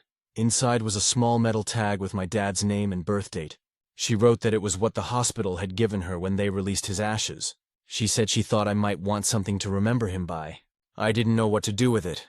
I didn't want to throw it away, but I didn't want to keep it either. It felt wrong to display it, like honoring a stranger, so I put it in a drawer. The same drawer where I keep my old report cards. My mom's locket and the letter he sent before. 2 weeks later, Tara called. I hadn't heard her voice since our last exchange months ago. She said she'd gotten the news, too. That one of his old friends had contacted her on Facebook. She sounded tired. Not angry, not manipulative this time, just tired. She said the kids were confused and kept asking when their dad was coming back from heaven. Then she said something that completely caught me off guard. She said, "I'm sorry for what I said to you before. I was angry, and I took it out on the wrong person. You were right. It wasn't your responsibility. I just didn't know who else to reach for." That moment hit harder than I expected, because I realized we'd both been living the same story, just from opposite sides of the wreckage. We talked for a while after that, about him, about the kids, about what we each lost that we never really had. She said she'd started therapy, trying to process the years she spent waiting for a man who was never really there. I told her I understood that feeling better than anyone. Then she asked if I wanted to meet the kids. That one stopped me cold. My first instinct was to say no, to stay out of it, but something in me hesitated. Maybe because for once, there wasn't any pressure attached to it. No money, no guilt, no obligation. Just an offer to give 2 kids a small piece of truth about who their dad was, and who he wasn't. So I said yes. 2 weeks later, Leah and I drove out to Oklahoma to meet them. It was at a park, one of those places with picnic tables and squeaky swings. Tara was sitting on a bench, the kids running in circles nearby. When she saw us, she waved nervously. The boy, the older one, named Jack, was the spitting image of my dad. Same dark hair, same posture. The little girl, Emma, looked more like Tara, all bright eyes and big questions. Tara introduced me as an old friend of your dad's. She wanted to keep things simple at first. Jack just nodded shyly. Emma asked if I liked dogs. I said yes, and she spent the next 10 minutes telling me about their neighbor's golden retriever, like we'd known each other forever. At one point, Jack asked, "Did you know my dad when he was better?" I didn't know what to say. I looked at Tara, and she just gave me this small, tired smile, like she trusted me to handle it. So I told him, "Yeah, I did. And even when he wasn't great at showing it, he loved you guys." That's something he told me. It wasn't the full truth. But it wasn't a lie either. It was the kindest version of the truth I could give. After we left, Leah squeezed my hand and said, "That was good of you," I said. "I don't know if it changes anything," she said. "It doesn't have to. It just has to stop the cycle, and I think she's right." A month after that meeting, Tara sent me a thank you card. Inside was a photo of the kids at the park, smiling, with a note that said, "You gave them something I couldn't. Peace about their dad. Thank you." I keep that photo next to the metal tag now. Not because I want to remember my dad, but because it reminds me that the story doesn't have to end the same way it started. Sometimes breaking the pattern isn't loud or dramatic. It's not about slamming doors or delivering perfect speeches. Sometimes it's just sitting on a park bench, answering a kid's question in the gentlest way you can, and walking away knowing you didn't let the past win. I'll never forgive my dad completely. I don't think I need to. But I've stopped letting him take up space in my heart he didn't earn. He's a chapter, a painful one, sure, but not the whole book. And now, when I think of family, I think of Leah, of my mom, and even those two kids who didn't ask to be part of this mess. They're not my burden. They're my proof that healing doesn't have to look perfect. It just has to move forward. So yeah, my dad's gone, but for the first time, I'm not haunted by him, I'm free. And I think that's the closest thing to peace I'll ever get. Stories number 13, the day I let a kid run wild on a crowded road.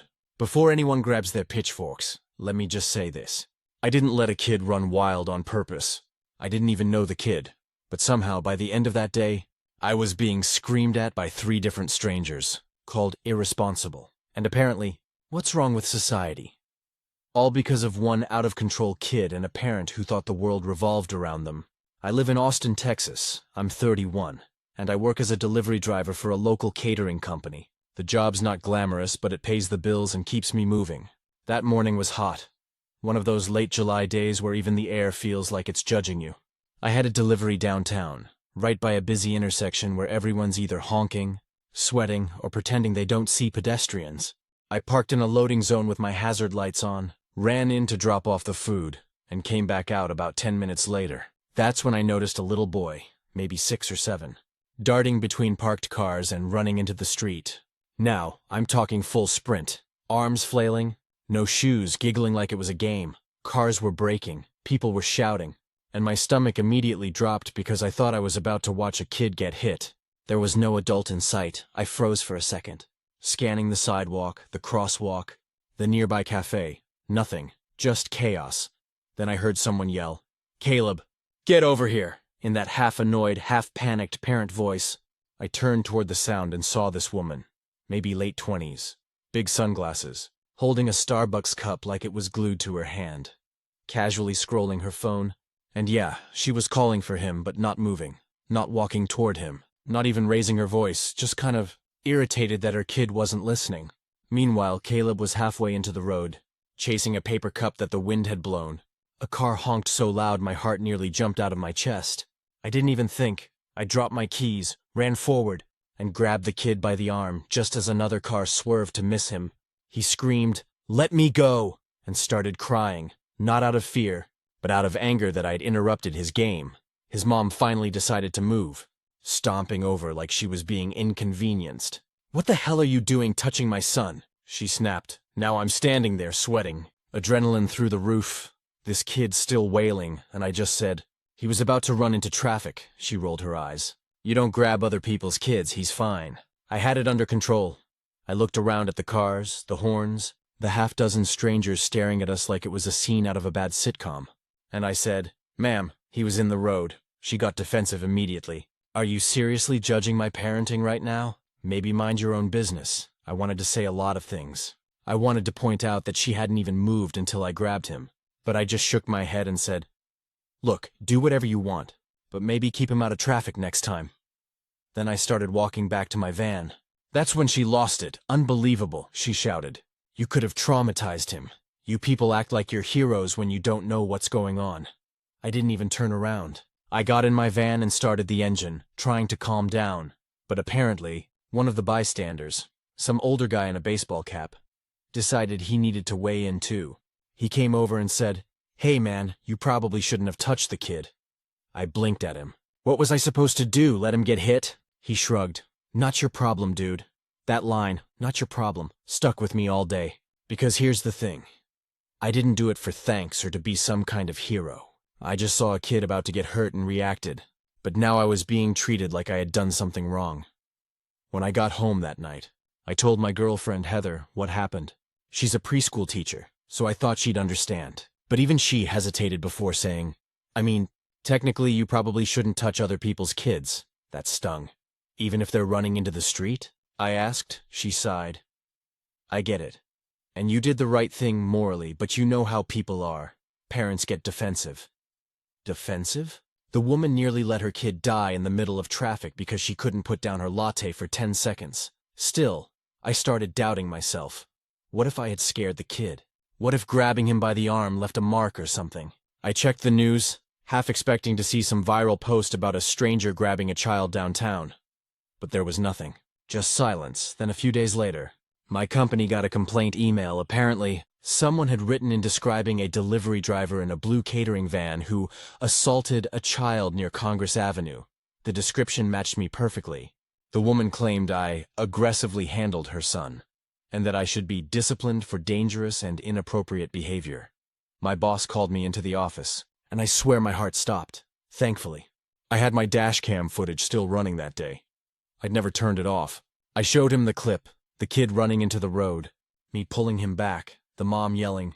My boss just shook his head and said, "People are insane." He deleted the complaint, told me I was fine, and that was that. But I couldn't shake the feeling that somehow I had crossed a line, even though every logical part of me knew I hadn't. That night, I was scrolling through local Facebook groups, and sure enough, there she was. A post on Austin Moms Connect, titled, "Beware of stranger grabbing kids downtown." She described me as some unhinged man who violently grabbed her son while she stepped away for a second. Hundreds of comments flooded in. Half of them were people like, "OMG, that's terrifying," and "men need to learn boundaries." But the other half? They were calling her out. "Why was your kid in the street? You should be grateful he helped. Maybe put down your phone next time." She kept arguing with people, saying they didn't understand what it's like being a single mom, and that she was doing her best. Eventually, the post got deleted, probably because it spiraled into chaos. Still, it left a bad taste in my mouth. I wasn't angry at the internet. I was angry that someone could twist a situation that badly just to avoid accountability. A few weeks later, I was doing another delivery downtown when I saw her again. Same sunglasses, same Starbucks cup, kid in tow. I almost didn't recognize her at first, but she sure recognized me. Her eyes widened, and she grabbed Caleb's hand, like I was the threat. I didn't say a word. I just walked past her, dropped off my order, and got back in my van. But as I was driving away, I looked in the rearview mirror. Caleb was holding her hand, but his head turned toward me. He gave this small little wave, not scared, not shy, just a wave. I waved back, and maybe that's all I needed. Not an apology, not validation, just that tiny, wordless acknowledgement that he was okay. I'll never know if that woman learned anything from what happened. Maybe she'll tell people I was some creep who grabbed her kid for the rest of her life. Or maybe one day, she'll remember that someone tried to stop her son from getting hurt while she was looking at her phone.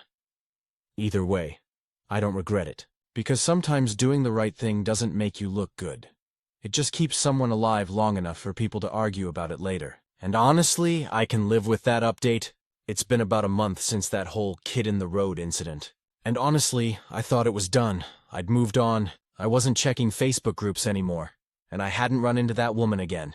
I was still doing deliveries, still dodging downtown traffic, still minding my own business. But of course, because the universe likes to keep things interesting, this situation found a way to circle back into my life. This time in a way I really didn't expect. It started with an email, not from my boss, not from a customer, but from a local reporter. Apparently, she was working on a human interest story about bystanders stepping in during emergencies. She said she'd heard about a catering driver who saved a kid from traffic downtown. My first reaction was, "Oh great, this again." I didn't respond right away. I was worried it might stir things up again, that the mom would see it and start drama all over social media. But curiosity got the better of me, so I asked where she'd heard the story. She said it came from a city worker who'd witnessed the incident. Apparently, one of the employees from the parking enforcement office saw the whole thing from across the street. He'd mentioned it to her because it restored his faith in humanity, or something like that. That floored me. I had no idea anyone official even noticed what happened. The reporter said she wanted to include it in a short segment about doing the right thing under pressure. She asked if I'd be open to being interviewed. I told her I'd think about it, but honestly, the last thing I wanted was attention. I didn't want this to blow up again or turn into a local hero saves child kind of headline. I just didn't want the drama. Still, the fact that someone else saw what happened and understood why I did what I did kind of hit me for the first time. I didn't feel like I had to defend myself anyway. I forgot about the email and went about my week a few days later. While doing a delivery to an office complex near South Lamar, I noticed this woman in the parking lot with 2 kids. One of them looked oddly familiar. It took me a second, but then it clicked. It was the same kid, Caleb. I froze for a second, debating whether to walk away or pretend not to notice. But before I could decide, the woman looked up. It wasn't the mom this time. It was another woman. Maybe in her late 30s, she smiled at me like she recognized me. Then started walking over. "Hey," she said. "You're the guy who helped my nephew a while back, aren't you?" Turns out she was the mom's older sister. She told me her name was Erin, and she'd heard the story. Not the Facebook version, but the real one. Apparently, after that incident, their family had a massive fight. Erin had chewed her sister out for being careless, especially since Caleb was nearly hit by a car. The mom, whose name, I found out, was Melissa, had tried to defend herself, but eventually even she admitted she'd messed up. Erin told me, "I think she was just embarrassed. She knows you did the right thing. She just couldn't handle people seeing her as a bad mom." That sentence stuck with me. It explained so much. Then, something I didn't expect. Erin said Melissa wanted to apologize but was too humiliated to reach out after the Facebook post blew up. She said Melissa felt awful about how she'd treated me, and how she'd overreacted. I didn't really know what to say. I wasn't angry anymore. Not really. I told Erin to tell her sister it was fine, that I didn't hold a grudge. Erin smiled and said, "You might not realize it, but you really scared her that day, not because of what you did, but because she realized how close she came to losing him." Before leaving, Caleb actually ran over to me again. He was shy at first, hiding behind his aunt's leg. But when I crouched down and smiled, he grinned and said, "You're the guy who saved me, right?" I laughed. "Something like that, buddy." He handed me a tiny drawing. Just a stick figure guy in a van with a little kid holding his hand. He'd drawn a big yellow sun and written "Thank you" across the top in messy kid handwriting. I swear, I almost teared up right there in the parking lot. That drawing is on my fridge now. Every time I see it, I remember that even though people can twist a story, or overreact, or lash out, truth has a funny way of surfacing.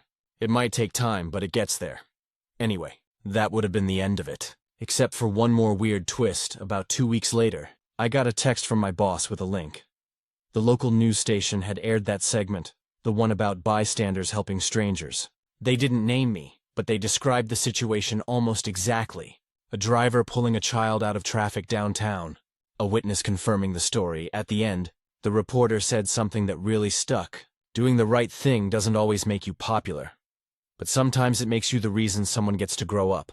I watched it 3 times, not out of vanity, just because it made me realize that maybe doing the right thing doesn't need to come with validation. Melissa never reached out personally, and that's fine. I don't need an apology anymore. But every now and then, I drive by that same intersection, and I swear, I can still picture that little kid darting through traffic, and me just moving without thinking. People always talk about staying in your lane, minding your business, not getting involved. But sometimes, being human means stepping out of your lane for a second, even if someone screams at you for it later. So yeah, I guess the story came full circle. I didn't plan to be the guy who grabbed a kid that day. I didn't plan to end up in a local news segment or have a crayon drawing taped to my fridge. But here we are. And if it ever happens again, if I ever see another kid running toward danger while everyone else looks the other way, I already know what I'll do. I'll run too.